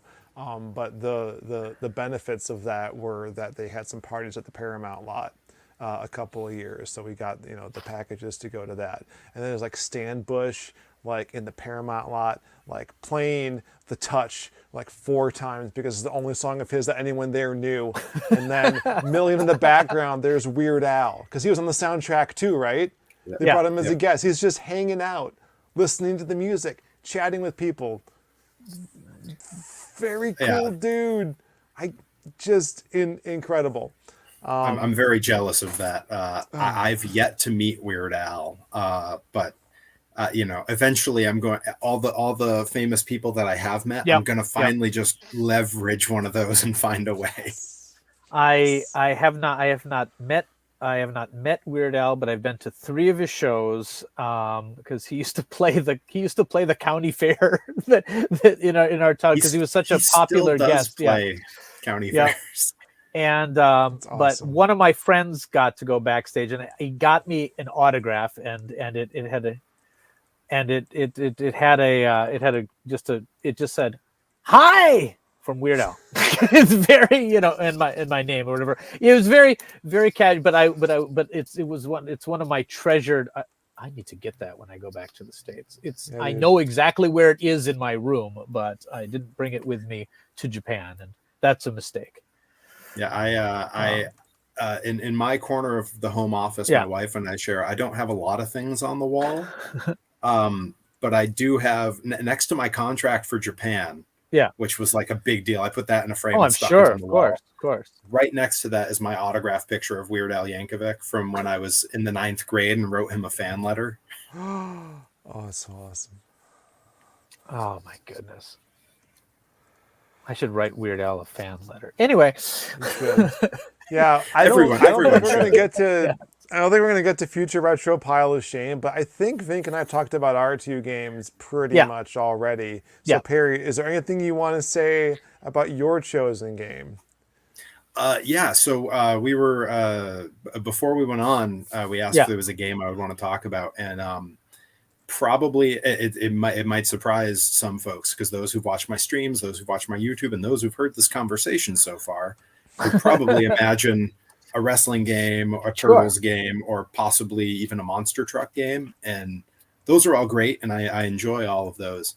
But the game that really defined a huge part of my childhood was GoldenEye on the N64. Heck yeah. It was the perfect game for a room full of nerdy middle school and high school boys, which would encompass me and my brother's friends, to play and just yell at each other the whole time. And it was such a harmless way to get out one's violent aggression. Which was good because I'm huge and my brother is equally gigantic. So to be able to just mash buttons instead of rumble with each other, probably a good call. Oh, definitely. And the experience was so great because I can still feel it, and I feel like a lot of young boys my era probably have the same memory of a Friday night when you have a friend staying over, a sibling has a friend staying over, and you're all playing games together. And the N64 took 4 controllers, so it was perfect. And you took over the living room. Your parents were kicked out. This was your space now. Mom would order a pizza because there's no way she's cooking for 4 damn kids. And you're just, it's all just junk food and pizza and playing N64 games and shouting at each other. Because and it was always the same setup. It was the temple was the level we all went into. It was License to Kill, so one hit you were down. and it was like best, it was like first to 10 or first to 8, whatever. The numbers broke up kind of weird, so it might have been 8. And we would play like that, and it was just, and we all had like a gentleman's agreement. Yeah. If you hadn't found a gun yet, you weren't to be shot at, because it's not fair. Okay. So to this day, my parents, if we bring up this game, they will say, "Oh yeah, that's the game where you guys would just be shouting, 'No gun, no gun.'" And I mean, this went on. I grew up in Massachusetts. Yep. The winters were snowy and terrible, so you'd go in and play video games. We're from Wisconsin, so maybe even more. We understand all that lake effect snow. You know the plight. But it also meant that we would all go out and go sledding for a couple hours. We'd come in, throw all of our winter clothes in the dryer so they'd be ready for round 2 when we had eaten something. We'd have that pizza, we'd have some soda, we'd sit and play video games, and then in the middle of the night we'd go back out to play in the snow. And it's just like I can't imagine kind of a more perfect, less harmful way for a group of young kids to spend a weekend, than just flying through this game and screaming at each other, eating junk food and playing in the snow. It definitely prepared me for living in a wrestler dorm across the country with a bunch of other dudes. There you go. Oh man, gold. I was gonna pull my boxed copy, but like it wouldn't matter anyway because it's in class. Like I have one that I play and one that I keep because it. That was I'm not even into first person shooters. I really am not. Basically, that's the one that I played because my friends played it in later high school, and I'm a couple years older than you. So like I went to college in '98 or whatever, and I was living second semester. I finally moved out of the hotel. I was back in the dorms, whatever, and there people would just play this just all the time. It like someone would just like yell. Like, they didn't call it GoldenEye 64. They just said, "You want to play Bond?" It was just like it was Bond, like that. But there's this huge guy at the end of the hall, huge, tall, muscular black guy, and he'd just yell down the hallway, "Bond!" or whatever, and like a couple people would always come out, and like so there'd be a game going like almost any time, and if there were not enough players, he might go on your door and he'd be like, "Bond," and you don't want to say no, so like, like oh, yeah, I'll play Bond. Menacingly invited to game. Anything you want, I'll be all slappers. Just. But no, it was so fun. It was so fun. I've always been bad at it, but I've always enjoyed it. You know what I mean? Like, I'm not the person who wins, but I'm the person who hangs by a wall and makes sure that the person who's winning doesn't win. So, yeah. I feel like there was always a handful of little rules like that. Yeah. Like one of the rules we had was no one could play his odd job. Because he was too short, so you couldn't shoot him. And I think that's one of the cool things about like group gaming in person, especially, is over time these little rules that don't exist in the game, and the only way to really enforce them is just for everyone to agree. Those kind of come together. Maybe, I imagine that's how a lot of people my age began to understand democracy. Nice. But yeah, it's like the free parking for Monopoly. You play at someone's house and this is where we dance. Doesn't everyone do this? In my house we keep like we'd always play the game we'd always play Monopoly during like the winter holidays, and my parents would always send a bunch of candy and things, including like leftover Halloween candy corn or whatever. So if we're playing Monopoly, on free parking is a small dish of candy corn. So you don't get anything when you go to free parking, but you can have a piece of candy. It just and like it was just a thing we did a couple times, but we were playing like last year, and I was like, "Oh, you guys want to play Monopoly?" And they're like, "We can't. We're out of candy corn." And I'm like, "We can play. We do not need that. That's an optional. That's an optional rule." But yeah, there were so many rules with Bond, with other video games, sort of. Yeah, you can't play as the overpowered character, or you can't. Oh man, I wish gaming was, I mean, I'll tell you now that I've got kids, gaming, 4-player couch gaming has come back in my life. But like, I wish, I wish I could recapture that spirit. I mean, like, I would give any amount of money for that, Yeah, Can I go ahead? Oh, no, please. You had a train Can of I thought. tell you how like I was not prepared for GoldenEye to be a huge deal because like I watched the movie. It was like my first Bond film. Like it's not my first one, but it's like the first one of like my generation, right? First one I saw in the theater. Yeah. Yeah. So like I was looking forward to the game because I had Nintendo Power at the time. Like I was reading all about how like they had the game designers on like set to like help design the whole thing. And I was like, great, I get to play a decent licensed game based on a movie for once. And so yeah, the campaign was great, but I was not ready for like the multiplayer to be where this game was at.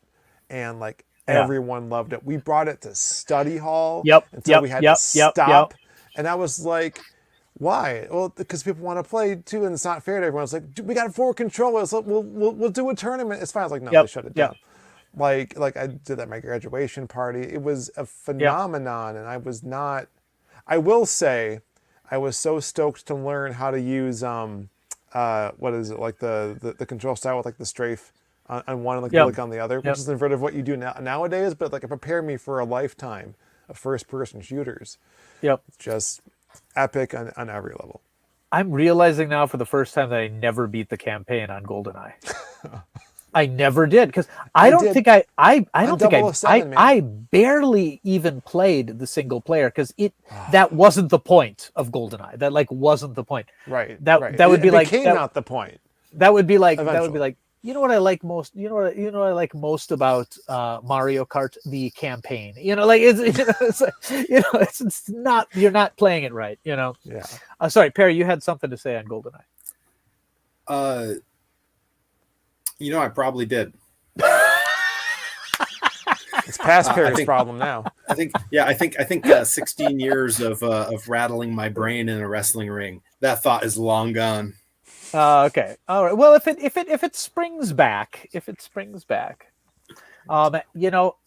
Sean, we interrupted his chain of thought. We're just going to have him back on another episode sometime. I didn't mean to do that. So yeah, Perry, if you're interested, you want to come back for answer a few questions from the viewers. I would do that as a good first step. Sure. Yeah. Okay. All right. Well, I won't belabor things a little too long then, but just a little bit of housekeeping for the dojo. It's November, y'all, and it's Patreon Appreciation Month. There's going to be an ad in the audio version of this, so I'm not gonna go over it too much. But like, now's the time, man. We're gonna stream games that you're picking for the producers and above. We're working hard to make the website more gooderer, as what you're seeing in the industry. And it's going to be the gooderest. It's going to be great. It's going to be the even gooderer than that. Yep. So yeah, like go to patreon.com/Famicom Dojo to check out all the cool stuff that we're doing. We're actually going to release some videos too. Like, yes, we are. And pre-recorded scripts. Yep. And a sequel to a wildly popular video from the golden age of Famicom Dojo is going to enter full production starting this month. Wow. I will talk to you more about that later, Sean. Well, all right. But I think the script is finally finalized. So, awesome. Plus, I'm going to be doing some streams coming up over just some regular game stuff, and I got a play date now. That's that little handheld with the crank, and I'm going to be doing an unboxing coming up. So, awesome. So lots of stuff to look forward to. Lots of stuff. Cool. Perry, plug some stuff. Yeah, so you can find me on all major social medias at Perry Von Vicious, all one word. And once you're there, I have my little link tree that has my web shop for Perry merch. I've got some very cool t-shirt designs I'm very proud of. Worked with some great artists on those. It also will get you to my YouTube for my vlogs, and it'll also get you to my Twitch for live streams, which will start again once I've returned back to the States in December. I was hoping to do some while I was in Japan, and the schedule here just really doesn't allow for it. Yeah. It's a lot of training and a lot of time going to the gym and then shows constantly. But good problems to have, admittedly. Yeah. When you're there, make sure to check out everything I do. There's a bunch of stuff we just would never have time to get into here, but I do 3D print and design my own action figures of me and monster trucks with me coming out the window that I sell as merch. Those can all be found on my Instagram, and I take orders for those all the time. The printers in the 4 printers I have in my basement can run all day. So it's worth checking out. But the vlogs are on the YouTube. The live streams after the fact go up on the YouTube. I find those are a lot of fun. It's a good chance to talk with people in the stream, sort of like we're doing now. You should definitely check out Kyushu Pro Wrestling in Fukuoka, Japan.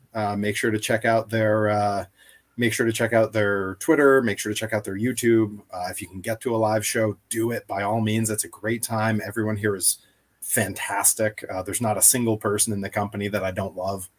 And then I would be remiss not to mention back in the States, 2 companies that I work for very regularly. Blitzkrieg Pro, based in Western Massachusetts and Northern Connecticut. They have fantastic shows, an amazing roster. It's run by an old friend of mine that I actually graduated wrestling school with. Jeremy Leary runs that company. And also in Western Massachusetts, Pro Wrestling Grind. That is run by the aforementioned Iron Rip Byson, who is here in Japan with me. And his significant other, Delmi Exo, who is a fantastic wrestler in her own right. Someone who I help train and someone I admire a great deal. Nice. And their company is really something special. It tries to bring the flavor of Japanese wrestling to America. They actually have tomorrow at, I'm going to try to get the time right, 7 p.m. Eastern in the States. That's on Tuesday. Actually, it's the day after tomorrow. 14th. With the time difference. Tuesday the 14th at 7 p.m. on IWTV.com, independentwrestling.tv. They will be streaming their most recent event, which I unfortunately was not at. It's the first of their shows I've ever missed because I was here. But it is their 2-year anniversary show. And by all accounts, it was a fantastic event. That will be having its debut. And I think everyone should check it out. Check out their YouTube. Check out their Twitter. If you're in the New England area, either of those companies, Blitzkrieg Pro or Pro Wrestling Grind, are an amazing experience that I can't recommend enough. All right. Well, cool. Excellent. So we're gonna move over to our second show. Perry, if you have time, stick with us. We know your time is important, but we'd love to have you continue on. And for anybody listening, just stay put. We're gonna do a little business, and then we'll be back in a moment. Sean, you want to wrap it up? Yeah. All right. So, thanks to Perry for joining us for this amazing, unexpected, and fun-filled episode of Famicom Dojo, really good. and not Pile of Shave. Although we should probably definitely start that soon. Yeah. And then, Vinnk, I guess until next time, the dojo is. The dojo is spinning around and around and around, and then thrown out into the audience and almost hit a poor old lady. All right. As is our custom. As is our custom. That's how Americans say hello. All right. Okay. All right. And then and scene, and then we stop. If you need a bio break, now's the time. I have to powder my nose. I think I am good. Okay. I'm also good. I got my. Okay. I've been drinking a lot of coffee though, so we'll do. Oh boy. We'll be okay. Anytime. Oh. I had one of those this morning. I just like that it's called the Black. Yeah. Names that probably don't land the same way in the States. No. It took me a while before I saw that they also sell the latte.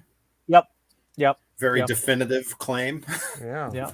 This is the latte. This is the latte that you need to. Yeah. Quite bold. Yeah. A lot of product names are really, really good. nude crunky balls is one of my they don't favorite have ones. a definite article in Japanese. I'm just saying. Yeah. Anyway. All right. All How are we right. going to start this one? How are we going to? Hold on. Let me go get a Yeah. beard. Oh gosh. How do we start? How do we start it? Never. I'm thinking. Hold on. Give me a second. Yeah. It's It's going to be great. You know. great. I mean, I don't know though. I don't know if we can. I don't know if we can live up to the expectation we set with the pile of shave. Pile of shave. Do we try to do the Phineas and Ferb bit? I don't even know what we do. How would we do it with an audio only? No. Unless you can think of something. Oh gosh. Oh.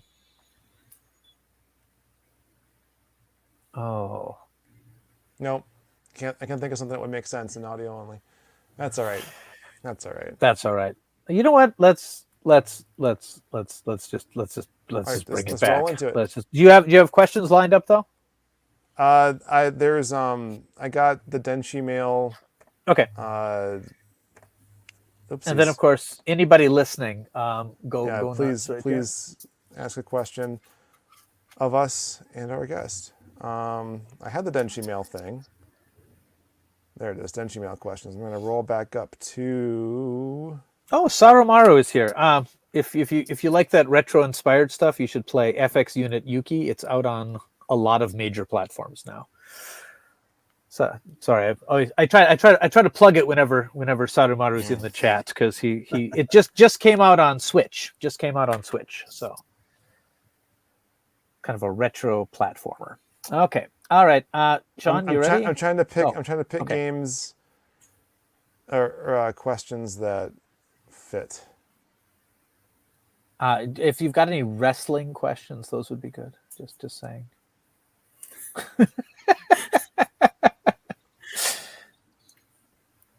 But I mean, this guy is much more than wrestling. I mean, wow, wrestling seems to be a side hobby that is starting to get in the way of the nerd. You know, like. Right.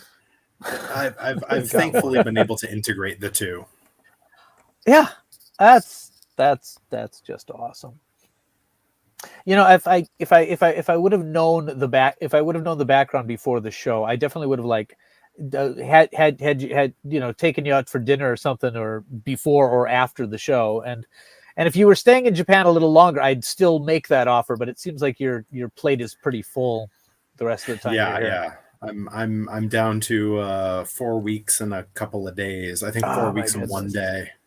And then my wife will be very happy to have me home. Yeah. No, I'm not allowed to go to Japan without mine anymore. So you're not allowed to go to Japan without your wife anymore? Yeah. Yeah, me too. Me too, actually. Fair. My wife is Japanese, so like that would be that would be a strange situation. Yeah. All right. Yep, we'll just do it straight. How about that? All right. Yeah. Well, we have Perry back with us for our latest Denshi. We haven't done a Denshi Mail podcast in a while. It has been a long time. It's been a long time. I've never done one. Oh man, this is gonna be great then. Oh, this would be good. How much? We'll modify this question for you a little bit, since I'm not sure how familiar you are with Famicom. But if you know Famicom stuff, you can answer. But Morale asks, what are 3 Famicom games that deserve remakes with today's technology? Ooh. So I mean, you can each take a game. Yeah. Just do one game. And obviously you can use an NES game too, because that's basically the same thing. Ooh. Gosh, some of them have been getting remakes. I used to have a really good answer for this. I would have said the Famicom Tante Club, which is like the Famicom Detective Club, which was some of the first like mystery console games, but that got remade recently. So like, gosh, 3 with today's technology. Mm-hmm. I'm going to choose Joy Mech Fight. A Joy Mech Fight is an 8-bit fighting game that was way more ambitious than the hardware was able to really deal with. I mean, there's a great job of a game that had like 32 fighters on the Famicom that were made with just geometric shapes, basically. And like it had that original, like, it like leveling up, create a fighter type of thing. And I feel like with today's technology, maybe what we were talking about in the last podcast with like being able to have user created fighters and things like that, it would be cool. And it would give Nintendo another fighting series beyond just Smash, a more traditional style. Yeah, I don't know if ARMS really filled that niche, Not quite.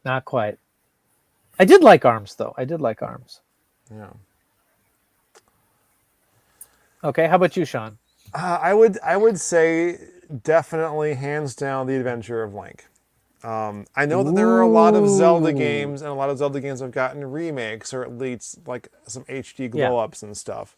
But like I feel like Zelda 2 deserves a lot more love and recognition than it has gotten. Like it tried so many things that weren't common in video games in general. Although I was playing Fazanadu. So it's a bit like that, quite a bit like that. It's but also less a bit linear.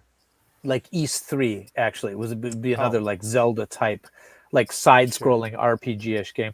But now, follow-up question. Yeah. Do you think it's due for a remake because you want to see another game with that like 2D side-scrolling style, or is it that you wouldn't mind that it hit like a different type of genre but recycled the story or lore? I mean, what are you looking at? That is a really good question. I would not mind if they like reimagine the play style entirely. That might be too ambitious to do. You might as well just make a new game at that point. But I do feel like there were some really good ideas in there, and there were some pretty subtle references to the original game, like in kind of like the lower corner of the world. If you look at the map, like that's like sort of the whole map of the first Zelda, and so the idea being that like the rest of it was like this gigantic sprawling world. But things like having NPCs and magic and whatever are like typical like Zelda fare now. What Breath of the Wild and Tears of the Kingdom have been doing with like side characters and like really made them like indispensable really to the story is like incredible. So you're not going to top that. But I feel like there's some space there to like do a remake kind of like Link's Awakening, where you're not so stuck into like the block by block moving side to side, but it's still like the same area, I just want that music back. I just like, I mean, just Vincent wrote in Zelda 1 got its remake just on an even more obscure platform. You're referring to the Satellaview version of Zelda, right? BS Zelda, which is another great Japanese BS Zelda. So they should have just called it The Zelda, but all right. Okay. Perry, what do you got? So I again, my knowledge doesn't run as deep on the subject, but since we expanded it to pretty much anything Nintendo because it's virtually the same thing, the very first Monster Truck game was just called Bigfoot. And I had it. Oh, sorry. It was like the first video game I ever played. Oh, really? Because I loved that when I was a kid, and I have it now, of course, on an emulator, and all the magic is gone because I'm so used to games that function in a better way. You could have stopped at function. You could have stopped at function, games that function, because it wasn't one of those. No, it wasn't. But seeing one that was built on the same idea and actually ran correctly would be that'd be fantastic. So much fun. And I think this is a very selfish request, but no. Because I don't know that there would be the fan base to justify it at this point. But I mean, people our age. The first Christmas present I ever asked Santa Claus for was a motorized Bigfoot truck or whatever, and like it was my prized possession for the longest time. I had to say goodbye. I would tuck it in at night, like that. Oh dear, I turned out weird. Anyway, no, I'd be like, I want to keep playing with it, but like it's time for bed. Like we got to put Bigfoot to bed too, you know. So, I can safely say that I have that exact toy at home because it had those switches on the top. Yeah, I collect vintage monster truck toys, and I have a very big collection. Yeah, it came out in like 85 or something like that. Just Yep. So like, but like for people like that, like I'm not super into modern the monster truck stuff, but if a modern Bigfoot game came out where I got to crush a bunch of cars, I'd be all over that. I'll have a link to send you because there is absolutely something like that. Ooh, all right. Show notes. Okay. All right. I'm gonna go in reverse order here. Sure. I'll get back to you, Satoshi. Oh, but Saramaru, yep, had a question which we sort of talked about a bit last episode, but feel free to expand, Perry. Do any of your wrestling buddies like gaming, and do you game with them? That's so many of them like gaming, and so many of them like gaming even more than I do. But specifically, I have a friend back home named Johnny Torres, who is the commentary voice for both Blitzkrieg Pro and Pro Wrestling Grind, along with Limitless Wrestling and Rad Pro Wrestling. He graduated wrestling school with me. We debuted on the same night in the same match. And now he's gone on to be a commentator. He is a huge gamer, has a bunch of different consoles. He's deep into the world of emulators and Steam. And he and I, on occasion, will jump into like AEW Fight Forever together and play the online version. Or we've been meaning to both get on and try to play some Turtles online with each other, but have yet to make that happen. Mostly because the time where we both got the game for Steam, I had about 3 weeks before I left for Japan. So we haven't done it yet. But at some point when I get home, he and I are definitely going to play through some of those games together on stream. Yeah, I feel like wrestling in general, like modern wrestling, has kind of leaned into the nerd culture too. You see some of the they're basically cosplay outfits going on sometimes, you know, like. Oh yeah, I mean, absolutely there is. I mean, Kenny Omega is one of the biggest names in professional wrestling. His finish is the one-winged angel. Yeah, that's his finishing move. And he's worn Final Fantasy themed entrance attire to the ring. It's everywhere. Xavier Woods in WWE is very popular. He has a video game show called Up, Up, Down, Down, and has all kinds of wrestlers come on and play. Adam Cole from AEW has a very popular Twitch stream where he games.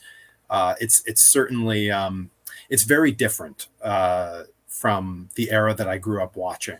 The Undertaker, famously a couple years ago, got a lot of negative backlash, because he was saying that he preferred it back when it was tough guys who likely had a gun in their bag instead of a bunch of nerds who brought their mobile gaming consoles around. And all I could think was like, yeah, but you know, our generation's going to outlive all the guys that you were friends with.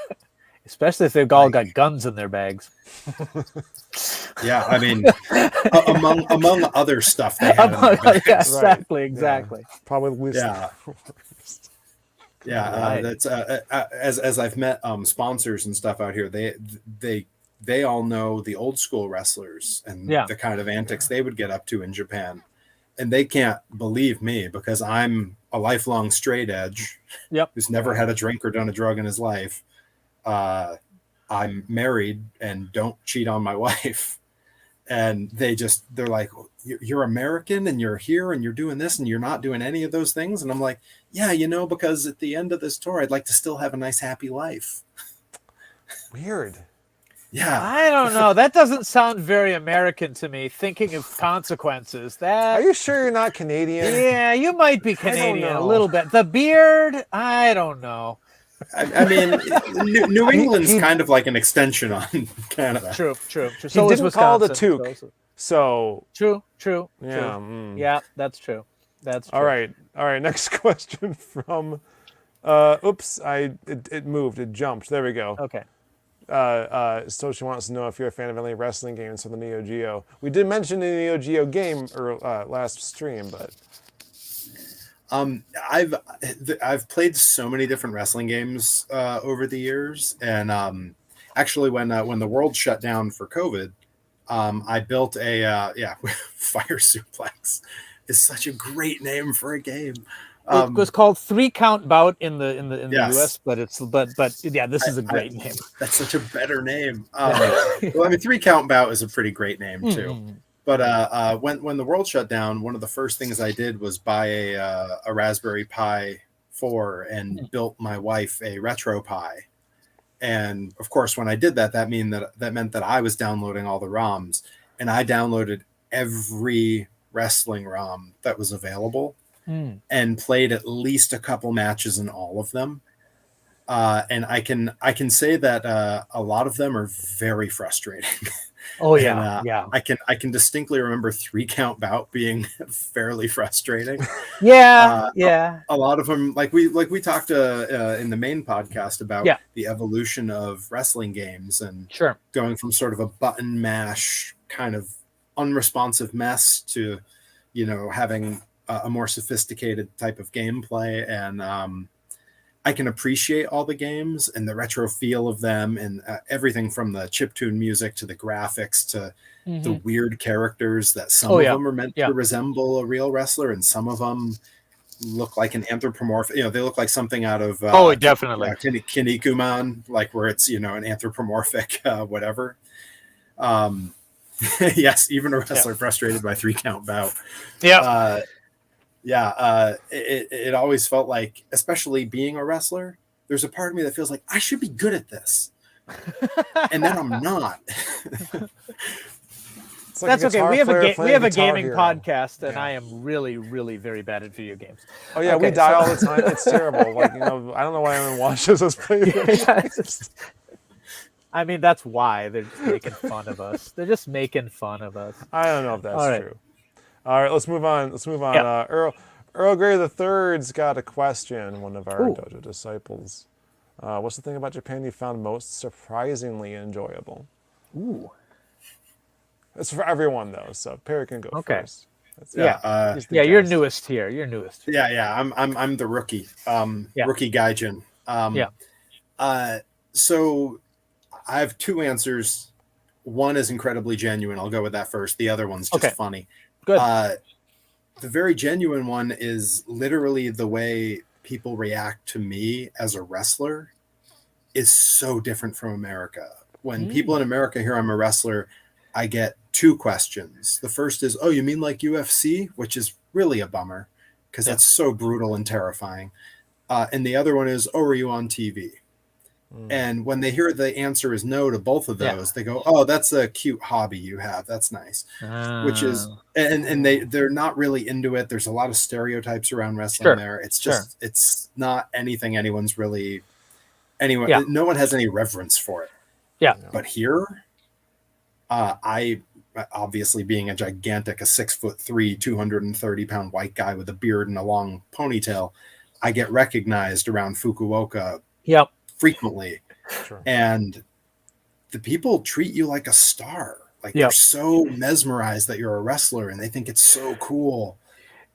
That's so different. And that's been that might be the thing I will miss the absolute most about Japan when I go home. Do you know how I found out you were wrestling that day? Like how I found out there was this event? My children brought home a flyer from school. It was given to them. One of the sponsors of your show was the Board of Education. Yeah.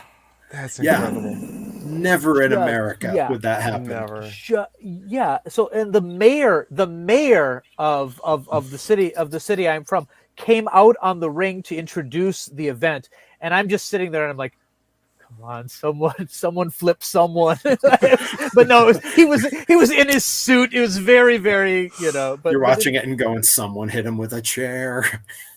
The other awesome part was at the beginning, they taught the crowd how to cheer. They're like, okay, when this guy comes out, you're all going to be like, yay! But when this guy comes out, you're going to go, boo! And I'm like, does this really need a tutorial? But it was, sorry, I'm going to go a tiny bit off topic, but which not in this podcast, but how could you? But if you do watch those videos, when you see the American wrestlers coming out, even though you guys were definitely the heels in the show that I saw, you will hear, if you listen very carefully, you will hear a couple people in the audience going, USA, USA. That's me, my friends, and my family, because we're all like, we got to give this guy some love, you know. The response out here from all the fans, like that's not uncharacteristic of what's gone on here. It's just you might have been the only the only non-Japanese person to shout that at me. But like so there's a thing in wrestling culture in Japan where they often will you'll hear typically a woman's voice somewhere in the audience just yelling the first name of the wrestler they like over and over. And as a heel, that's not really supposed to happen. But they love me here. And every show I hear these little voices going, Petty, Petty, all the time. Nice. And having watched Japanese wrestling forever and heard that, hearing my name has been so surreal. But that's my very genuine answer about the thing I found most surprisingly enjoyable. The much funnier answer, I tweeted a few days ago that every time I've used a toilet here in Japan, I've been too afraid to use the buttons for the bidet that's built into all of them because I can't read what the buttons say. And I really don't want to have to go out and in English to people who don't speak it, explain to everyone why I'm soaking wet from the waist down after I mess it up. Just earlier today, I was like, I got nowhere to be after this. I'm just going back to the house. If I have to change, I'll change. And I tried it. And so my answer is the bidet. Because that is awesome. Just don't hit the button that says the power wash. So be. I avoided. There was definitely one that said something like, I forget what it said, like jet. And I was like, that seems a little extreme for anything going on in a toilet I'm sitting on. I mean, jet. It actually turns off. It actually controls one of the jets flying above if it's too noisy. So I was certain it was an ejector seat. You're gonna miss those toilets. Those. I saw a funny meme the other day. It was like the most disappointing thing in the world is that Japan has the best toilets in the world, but no proper Mexican food. It's like buying a Cadillac and not being able to take it on a test track. What an awful stereotype. Who has whatever? Okay. Love Mexican food. It's fine. What are they eating? Are they Mexican food is great, but like it's very bean heavy. When there's that many chilies, that much cheese, and that much beans in one place, troubles are brewing. Maybe Tex-Mex is a better word. Tex-Mex. That's true. Because like a good fish taco or something isn't going to cause the same troubles. No. Right. No. Having lived in California for a while, I was just close enough to the border to have like the good stuff. Well, that's never good. had a problem.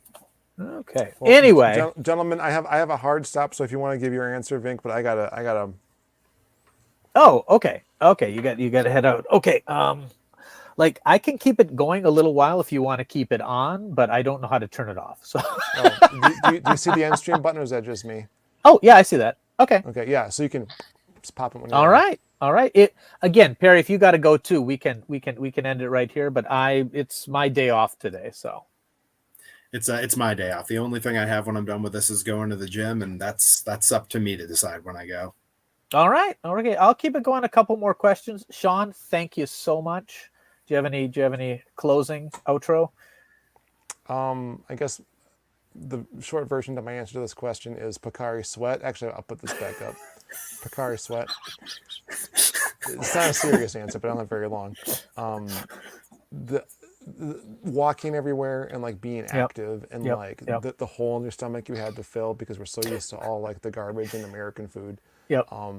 and like losing 20 pounds. And I was pretty skinny when I went there 20 years ago. It's 20 years ago exactly, like this fall, as a matter of fact. Congrats. And but like just how satisfying it was, like walking around and it's hot and you're sweating and you drink a Pocari Sweat and it's just like the most amazing thing that you've had all day. Just great. Was not expecting that. Dang it, that's my answer. I don't know what a Pocari is, but I love their sweats. But all right, that's me. Dang it, now I took my answer. So okay, with that, all right, okay, and then there were two. Gosh, I've been here so long; it's hard to even remember what was. I mean, some of the weird English was so surprising when I got here. Surprisingly enjoyable. I find that the not quite as sweet sweets are very enjoyable. I didn't like them at first. Things that are seasoned with like sweet beans and things like that. I didn't care for them when I first got here, but now I found them really, really good. And I went to Costco and I got some cake there and I ate it and I'm like, my teeth hurt, like it's so sweet compared to what I've been getting used to. So I guess the things that when I first came here, I thought a lot of Japanese food was bland.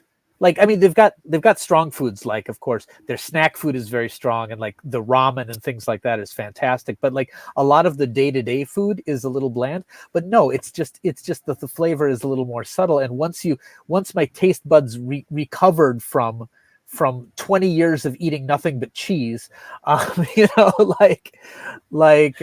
found that really, really enjoyable. You enjoying the food here? Yeah. I will say that we've gone to a bunch of places that are sponsors. There's Ichikawa Ramen here in town has been fantastic. But then we're also cooking just here in the dorm a lot because we try to stay on diet. So we have a meal that myself and Byson, we take turns who cooks. We just buy our groceries together and eat the same thing. We refer to it as there was a big meme going around a little while ago that was girl dinner. We refer to what we have as gaijin dinner. Okay. Yeah. And it's literally just chicken thighs, pork belly, and a little bit of the sort of thin shred beef that they have with some frozen veggies and some a garlic soy sauce over it.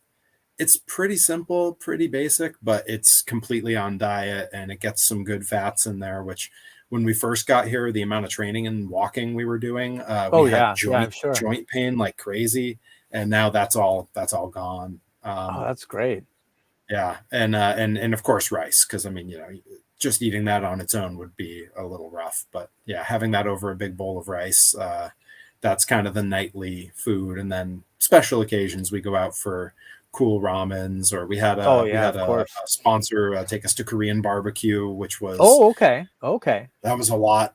I taught English in Korea for a little while, so I'd gotten pretty used to Korean barbecue and Korean food. Okay, it was nice to have some again where I was relatively close to the country of origin. Oh yeah, no, that's great. Yeah.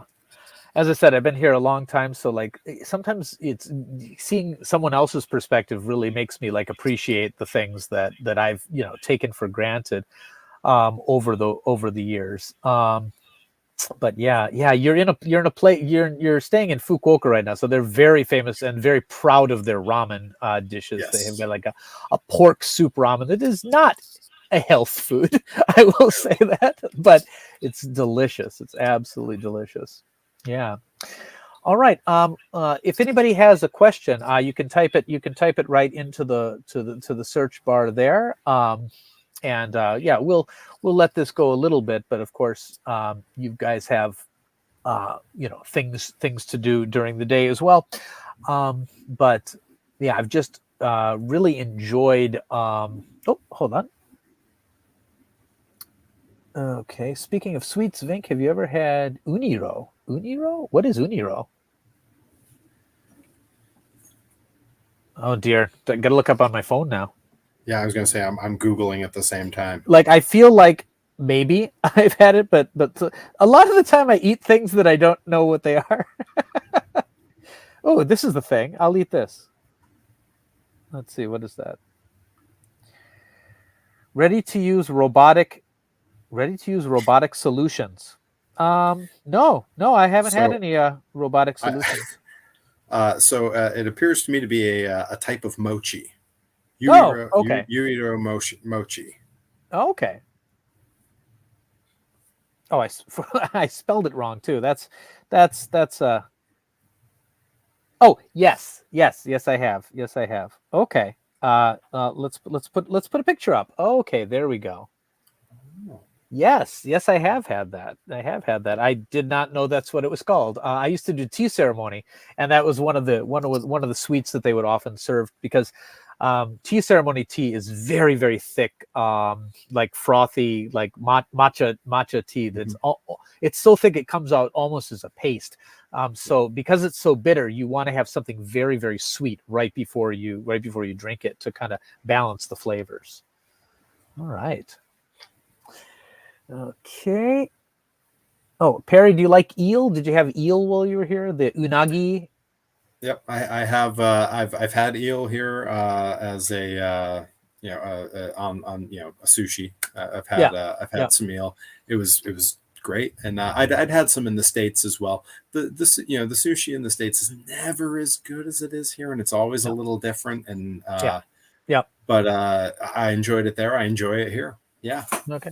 If you can, they have these lunch sets that are some places. It's basically grilled eel with kind of a sweet barbecue-ish sauce put over rice, and it is, strangely enough, it's one of the first things I ever ate in Japan, because the people who picked me up at the airport wanted to eat it, and we had that, and it's indescribable. So if you have the chance, like basically like a unagi donburi or something like that, or just unadon, sometimes they call it. And if you have the opportunity, it's not really in season right now, but there's still restaurants that'll have it like year round.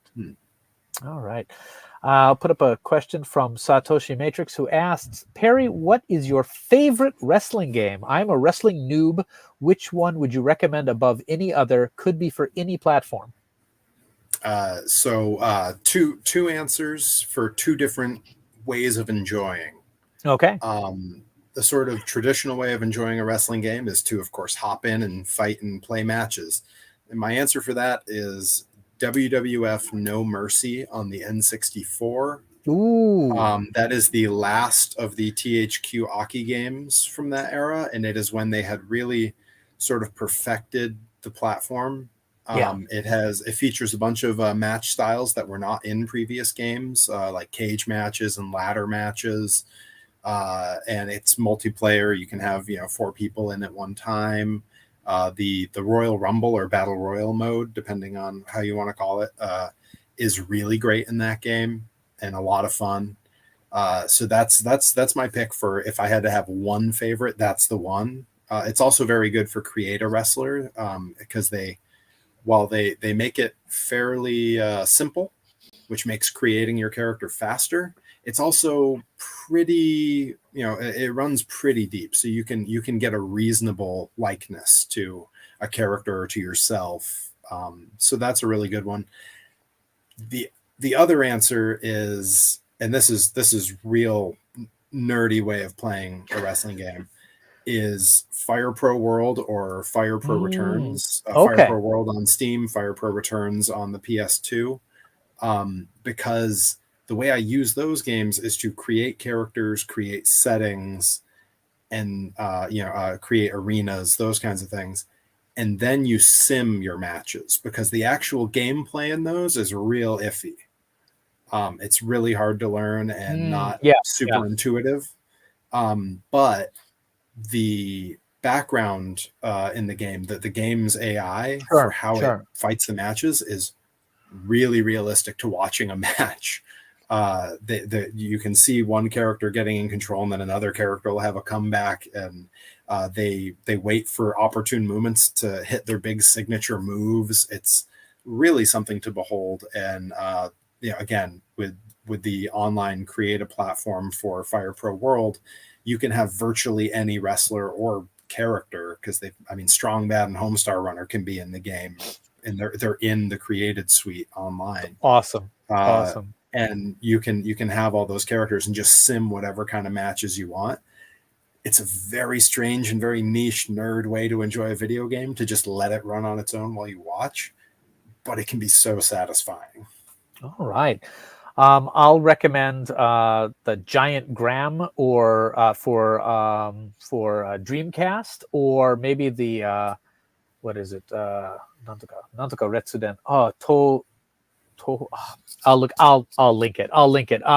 There was a series that started on PlayStation, the PlayStation 1, that moved on to PlayStation 2 and Dreamcast, that was really good. And for you, Satoshi, personally, I'll recommend Rumble Roses, which is the Konami's female wrestling game, which, it wasn't so, people didn't buy it because they thought this is a really good wrestling engine. They bought it because they're like, this is Dead or Alive, but wrestling. But it turned out to be a really a surprisingly deep and good wrestling game, built on a good engine. And Konami put that one out. All right. Okay. Oh, okay. Next. Oh, yeah. Rumble Roses. Okay. You could go further and play one of the games where you run, or there are a bunch of management sims too that are like not really playing as the wrestler, but running a promotion, which actually are pretty fun too. All right. Okay, good. Let's see. So have you been able to see a lot of the area? You basically have matches every weekend, right? Yeah. Actually, this coming weekend will be the first weekend since we've been here where we have nothing scheduled. Oh, okay. Honestly, at this point, I may sleep a lot of that weekend. No, that's the schedule's been really intense. Sure. Monday through Friday, we train every day at the dojo in the ring, and then go to the gym and lift weights every single day, and that takes up most of your energy in your day, especially since we're walking. Yeah. And it's a good 30 minutes each way to either of those locations, and they are in opposite directions of the house we're staying in. The only time we don't have training is if we have a match on one of those days, which does happen. We've had matches every weekend, sometimes multiple. We've had weekends with 3 shows, weekends with 2. Like I said, this coming weekend we have none, but the week after we have a Thursday show, a Saturday, and a Sunday. Oh, wow. So that's going to be a busy stretch. But yeah, I've been able to get out and see a fair bit. I've done some exploring through Hakata and Tenjin. Sure. Pro Wrestling Noah came to town, and a good friend of ours from New England, Anthony Green, is a tag team champion. Okay. And so we went and saw Pro Wrestling Noah way over right on the seaside. Oh, okay. It's at I forget the name of the venue, but it's one of the big venues. I'm actually going to be back at that venue next Monday after training. I'm going to go see sumo wrestling while it's in town. The Fukuoka Basho. Yeah. Honestly, I was on the fence about it. Yeah. I enjoy sumo wrestling. I've learned a lot about it and watched a fair bit, but I was kind of on the fence on if I would go. And then I realized, it would be like if a Japanese wrestler came to America and you didn't at least offer them the opportunity to go to a baseball game. Well, exactly. I know there's baseball here, but sure, of course, it's the American pastime, the way that sumo is the national sport here. I'm very excited to go. I went to one in Nagoya many years ago, and of course, it's a lot of it's incomprehensible because there's so much ceremony involved or whatever. But when the actual matches happen, they're amazingly fast. A long match is 2 minutes. You know what I mean? But it's really, really intense. And if you are going, know that the headliners, if you go early, it's going to be really, really low ranked Reikishi or whatever, and the matches are going to be, and even there's not much crowd. One of the good parts is you can kind of get close, even if you don't have a good seat bought, because you can kind of walk around, because there's, they're very lax about it. But as the night goes on, they're going to have the big shows, ending with whatever big headlining matches are. So yeah, just it's fun. It's fun. There's lots of fun swag to buy too. So. Oh yeah, I'm ready to waste a few paydays over there. Now, one of the questions that I was thinking is, I mean, during training and obviously for setting up your shows, you've got to have shtick, and you've got to have the things, the performance element of it. How does that working with the language barrier? Well, it's oddly enough not been that hard. Again, I mentioned on the main podcast, wrestling being sort of a universal language. Sure. We all learn to do all the same moves the same way. And that's even in America, that's really what makes it so easy to go to a new company and work with people you've never met before. Sure. Is everything's very uniform. It's just how you put those pieces together that makes any given performance special and unique. And here, because all the moves are the same, many of the moves have the same name. Sure. It's borrowed words definitely. Either from Japan that we call them in America, or from America that they call them suplex. Suplex. Yeah, exactly. Yeah. And even like different, because there's different types of suplexes and different types of moves. But again, being a big Japanese wrestling fan, I knew some of the names for some of the different ones that you only see here. Yeah. So it hasn't been very hard, actually constructing the performances. I will say that learning the characters of some of the folks here, it was a very quick learning curve. Like right away, you kind of figure out who everyone is. Yeah. There's a wrestler here, Naoki Sakurajima, who I actually in college used to watch on YouTube when he was in Osaka Pro, and I got to work with him. Wow. One of the things he's sort of known for is having an indestructible head. Okay. So if you try to hit him in the head, it's going to hurt you and not him. Okay. So you have follow it up by giving you a headbutt that is unbelievable. So that's learning that part of the character is important to putting together the performance. You need to know the lore. Yeah. And also learning how they viewed me. Sure. They basically very quickly said, no. In Japan, you are a giant. Yeah. Like you are massive and you're going to be treated that way. Yeah. So like when I did wrestle Aso-san in a singles match. Yeah. He's huge. He's massive. He's a big guy. Yeah. And he does not leave his feet often. And one of the very first things we did in that match was I picked him up over my head and gave him a body slam. Yeah. And when that was initially pitched to me for the match, I thought, no, you can't do that. That's Aso-san. He's huge. Yeah. And they said, no, you're bigger. That's the point. Yeah, that's and so I had to I've also had to, like, the way I work here is real slow compared to when I'm in America. Yeah. If I so much of Japan's wrestling is so athletic and so impressive to me. Yeah. When I came here, the two critiques they gave me in a million years, I never would have thought I would have gotten. Yeah. They said, you're too fast, which I'm not a fast guy at my fastest. Yeah. They said, you're too fast, which no one at home would ever believe if I told them. And they said, also, we don't want you to bump so much. Don't leave your feet so often. Which at home, I get criticized often for not bumping enough. Yeah. And here they were like, no, don't do that. That doesn't make any sense. Don't leave your feet.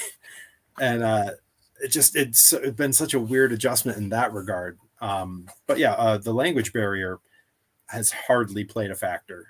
Some of those guys do have experience working abroad, so some of them speak English? I'd say all of them, at least a little bit. Okay. Enough that, we can all have, polite small talk conversations at the very least. Oh, that's good. And some of them more so, where we can talk about, where we should go to eat or what we should do, or, talk about our families and stuff. Sure. So which of course, all goes back to that old joke of, what do you call someone who speaks two languages? Bilingual. Yeah, right? sorry. I was trying to see if I could remember the punchline. Okay, yeah, bilingual. Yeah, someone who speaks three languages. Trilingual. Yeah. Someone who speaks one language. American. That totally makes sense. They all have a little bit of other languages. Oh, I will say that the common language that everyone here has, because some of the guys have very little English. Sure. Everyone has a little bit of Spanish because of the lucha libre influence. Oh, I suppose so. So there's a lot of during training, if something goes wrong, there's different wrestlers who will just shout "¿Qué pasó?" and when we're done, there's a weird combination of guys saying "finish" or "finito." Yep, that's awesome. Yeah, and I suppose, as you mentioned before, wrestling is a bit of a universal language. In the moves, which would be the vocabulary. But how about culturally? Do you think there's a different expectation for what would be an American wrestling show, or what would be a Japanese wrestling show? Like you mentioned, of course, being on your feet a little bit more. But is there something else that when it goes into constructing that you got to keep in mind? Yeah, there absolutely is. There's a term in pro wrestling called kayfabe that is taken from the old Carney term, which essentially it was a code word amongst carnies when a mark was walking by and you didn't want them to know how your carny game was rigged, and you were talking about it, and you'd see the mark, you'd say, "Hey, kayfabe," and it meant stop talking, change the subject. In wrestling, it's used to mean storyline and character and all the things behind the curtain that you don't want the audience to see. Sure. Kayfabe in America is essentially a thing of the past. I suppose so. Yeah. It's outlived its usefulness. Everyone's in on the joke. Yeah. But everyone suspends their disbelief once the show begins, and we all play along because we want to cheer the villain, boo. Of course. Yeah. That's however it's working out. That's what they want. In Japan, kayfabe is very much alive. Oh, definitely. Definitely. At the shows, you would never see in front of fans, like, for example, myself and Mentai Kid or Kodai Nozaki talking and being near each other unless we're fighting in the match. That's right. In America, as soon as the show's over, the second the show's over, the veil is dropped. And we all of us, heels, villains, baby faces, good guys, all intermingle at the merch table to meet the fans and sell merch. And I don't think America's any worse off for it, and I don't think Japan's any worse off for still having it. It's probably the biggest contrast that I've seen. Yeah.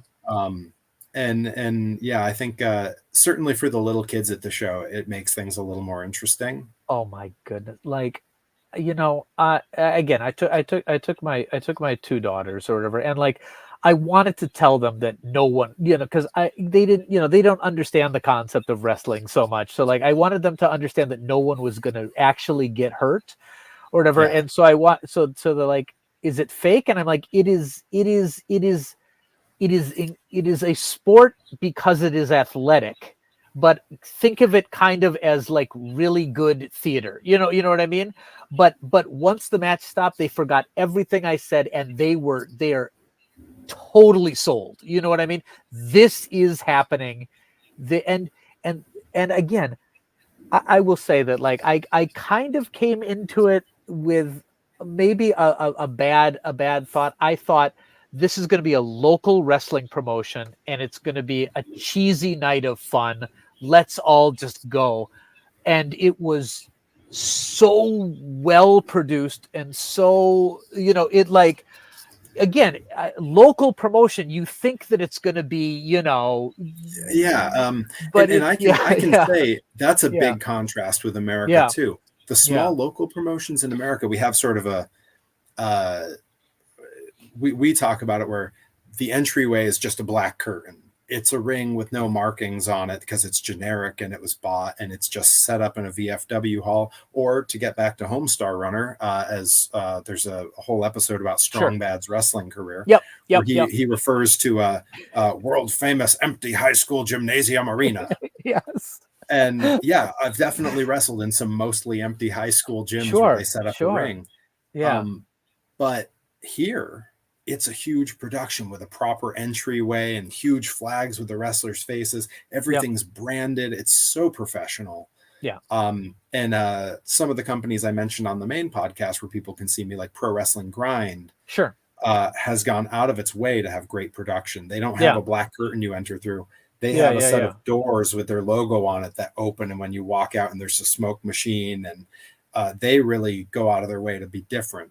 Yeah. And this, I can see we're coming in with, it's the local promotion. Yeah. It would be a huge surprise to walk in and see the setup in that room. I mean, you got someone like, I mean, Aso-san is named after Mount Aso, which is one of the mountains in Kyushu. And you've got Mentai Kid. Mentaiko is our like spicy cod roe thing or whatever. Like the names are, so I was like, this is going to be comedy wrestling. And there was definitely comedy. And again, the video I recommended last time is the best, maybe one of the best things I have ever seen in my life. But it's also incredibly serious, technical, and like just really, I did not expect it from a local promotion. Just absolutely did not. And I was blown away, by the end of it. And I'm like, I'm buying a t-shirt, just like it was, and my kids, they were like, can we watch some more on YouTube? So I created like wrestling fans. And again, and that's not so weird in Japan because there's a lot of young girls who are really into wrestling here, so. Yeah. I'm glad they enjoyed it. That's really great to hear. Yeah. So yeah, it was super fun. And hold on. Someone's got a question for you. Hold on. I don't understand these terms, but maybe you will. Perry, do you enjoy OSW review Botchamania? I do not know these words. I do. Okay. So, I'll speak to Botchamania more. OSW, I don't get into so much. Botchamania, they might be in the 500s for episodes, but it's essentially just one dude who years ago started making highlight reel might not be the term. A botch, of course, you can piece together what that means. It's when something doesn't go right in the ring. And that can span from someone misspeaking during a promo and saying something terrible or something just wrong or stupid or stumbling over their words, to a move going wrong, which sometimes is an injury or sometimes is just two guys tripping over each other.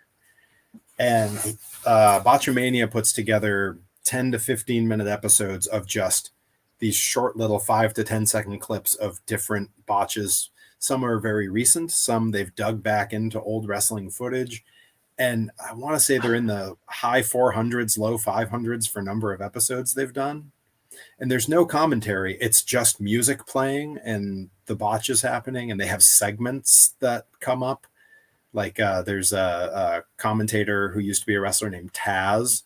They have a segment called Insipid Taz Commentary. And it's just nonsensical crap that he's said. And for a while they had a segment about a wrestler who just recently passed away, Steve Mongo McMichael, who had been a football player turned wrestler, who was notoriously bad. Just terrible footwork. He'd stumble and fall and act weird. And they would have that clip from it's Blazing Saddles. Never mind that. Here comes Mongo. Okay. And they would have that clip, and then they would go to a big Mongo botch. It's a fantastic little series. I've watched it since college. They've been around forever. Like, maybe one of the earliest YouTube wrestling channels, and they've gone through a few channels because, as you can imagine, they don't have the rights for most of this footage.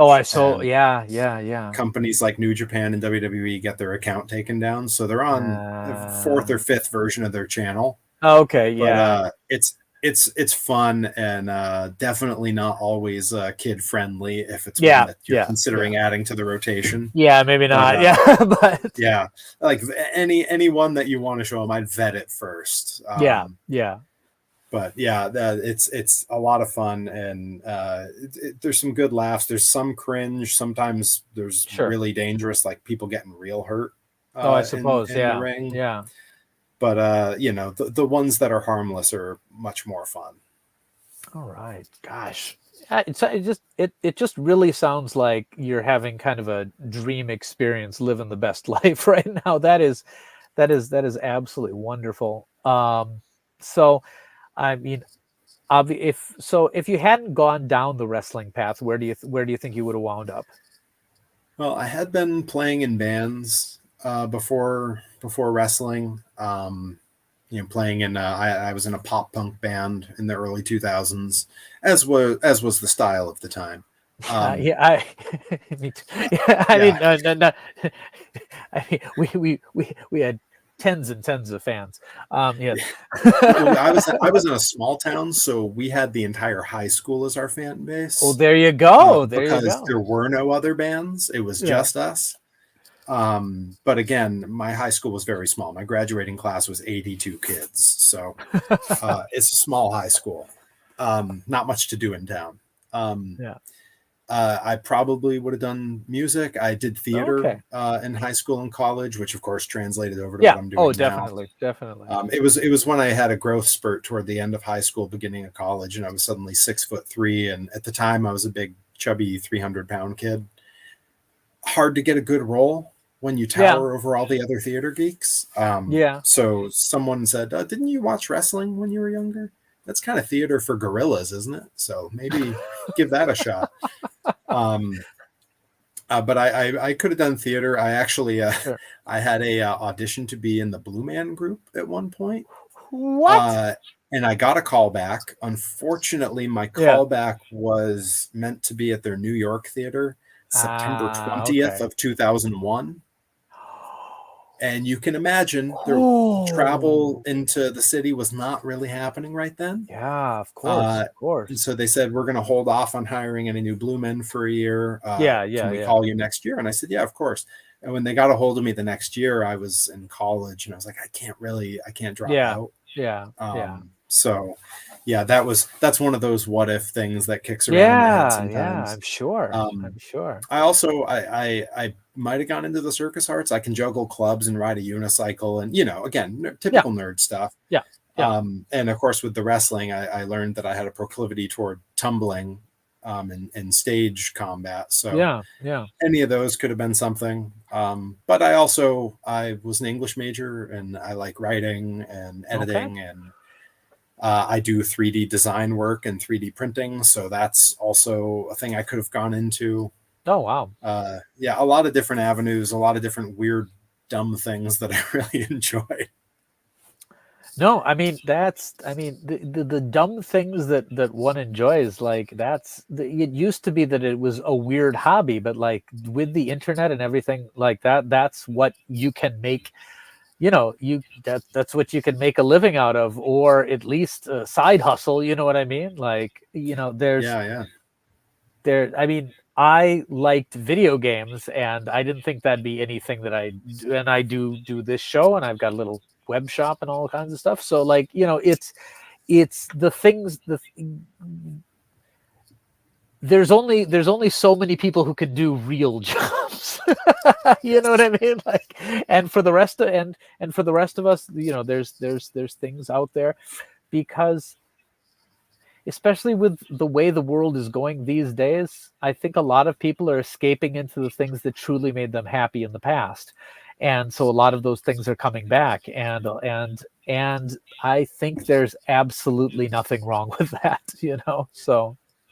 And I think it's a pretty cool thing now, where, again, because of the way the internet has expanded and brought everything to our fingertips, you can have those things where you stumble across an old commercial for a toy from when you were a kid that reminds you of, an easier, simpler, happier time, or something you had, and you can sort of relive it.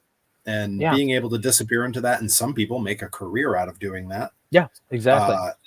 Is awesome, you know. Yeah, obviously, just incredible. And I don't know, I think anybody listening to this podcast as well is also kind of a child that didn't grow up. So that's in the best possible way, so if there's no other comments coming in, I'm probably gonna let you go.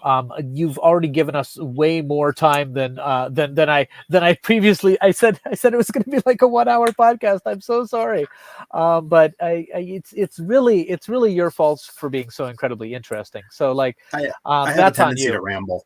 Yeah, no. Oh man, the gargantuan strength it took for all three of us to try to keep on topic was my favorite part of the podcast, actually. And we'll definitely have you on again once you're back settled in the States. So what's next for Perry Von Vicious? When I get home, I currently have not booked a single show, and that is mostly by design.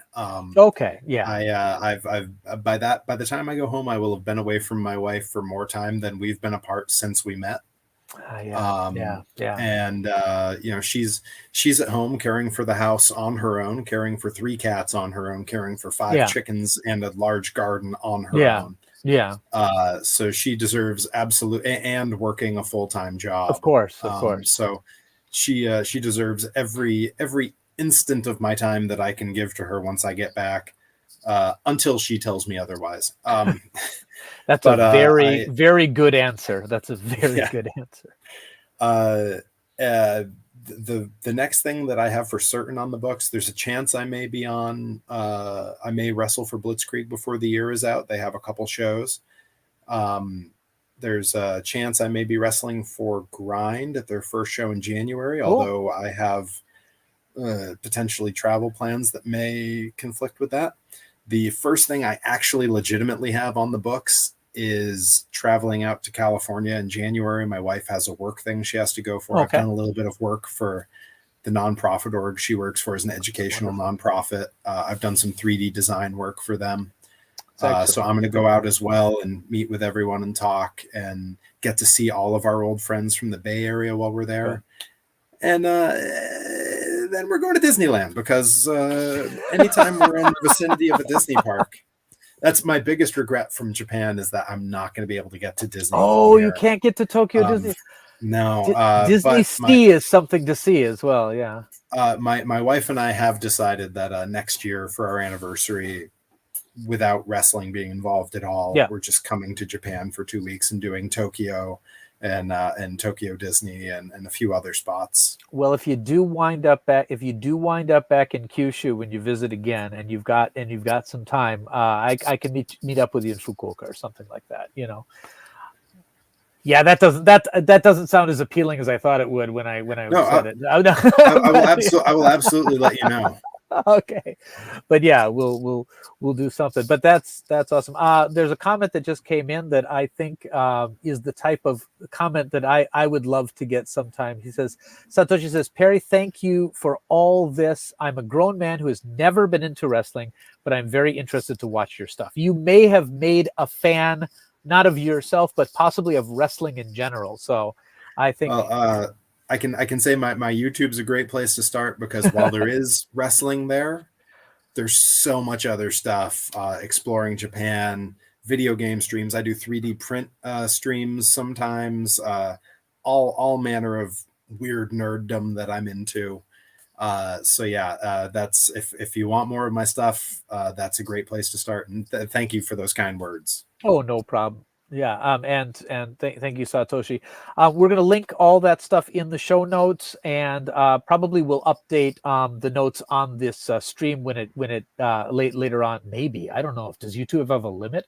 Either way, go to our website famicomdojo.tv, and we've already got about some videos that Perry has selected himself to represent him, but just subscribe to his social media and stream, and there's plenty of other great stuff there. I think that's we'll wrap it up today because I haven't had lunch yet, and all this talk about I'm going to see if I can find something with eel in it after all this talk. Again, thank you very much for your time. Enjoy the rest of your time here in Japan, and for everyone who stuck with this quite long podcast, probably going quite late into the night there. Thank you very, very much. And for anybody who is listening on the to the audio version of it later, just make sure to check out all this cool stuff. And that'll wrap it up for tonight. I don't know how to end without Sean. He usually has some. He plays some video clips at the end that thanks our Patreon stuff. So he'll add that in later. But for the live one right now, if you are supporting us on Patreon, thank you very much. And I don't have a list of your names in front of me. I'm so sorry. But it's all very appreciated. Okay. So from Famicom Dojo and from I guess Kyushu Pro Wrestling. Thank you very much for joining us today. All right. Goodbye.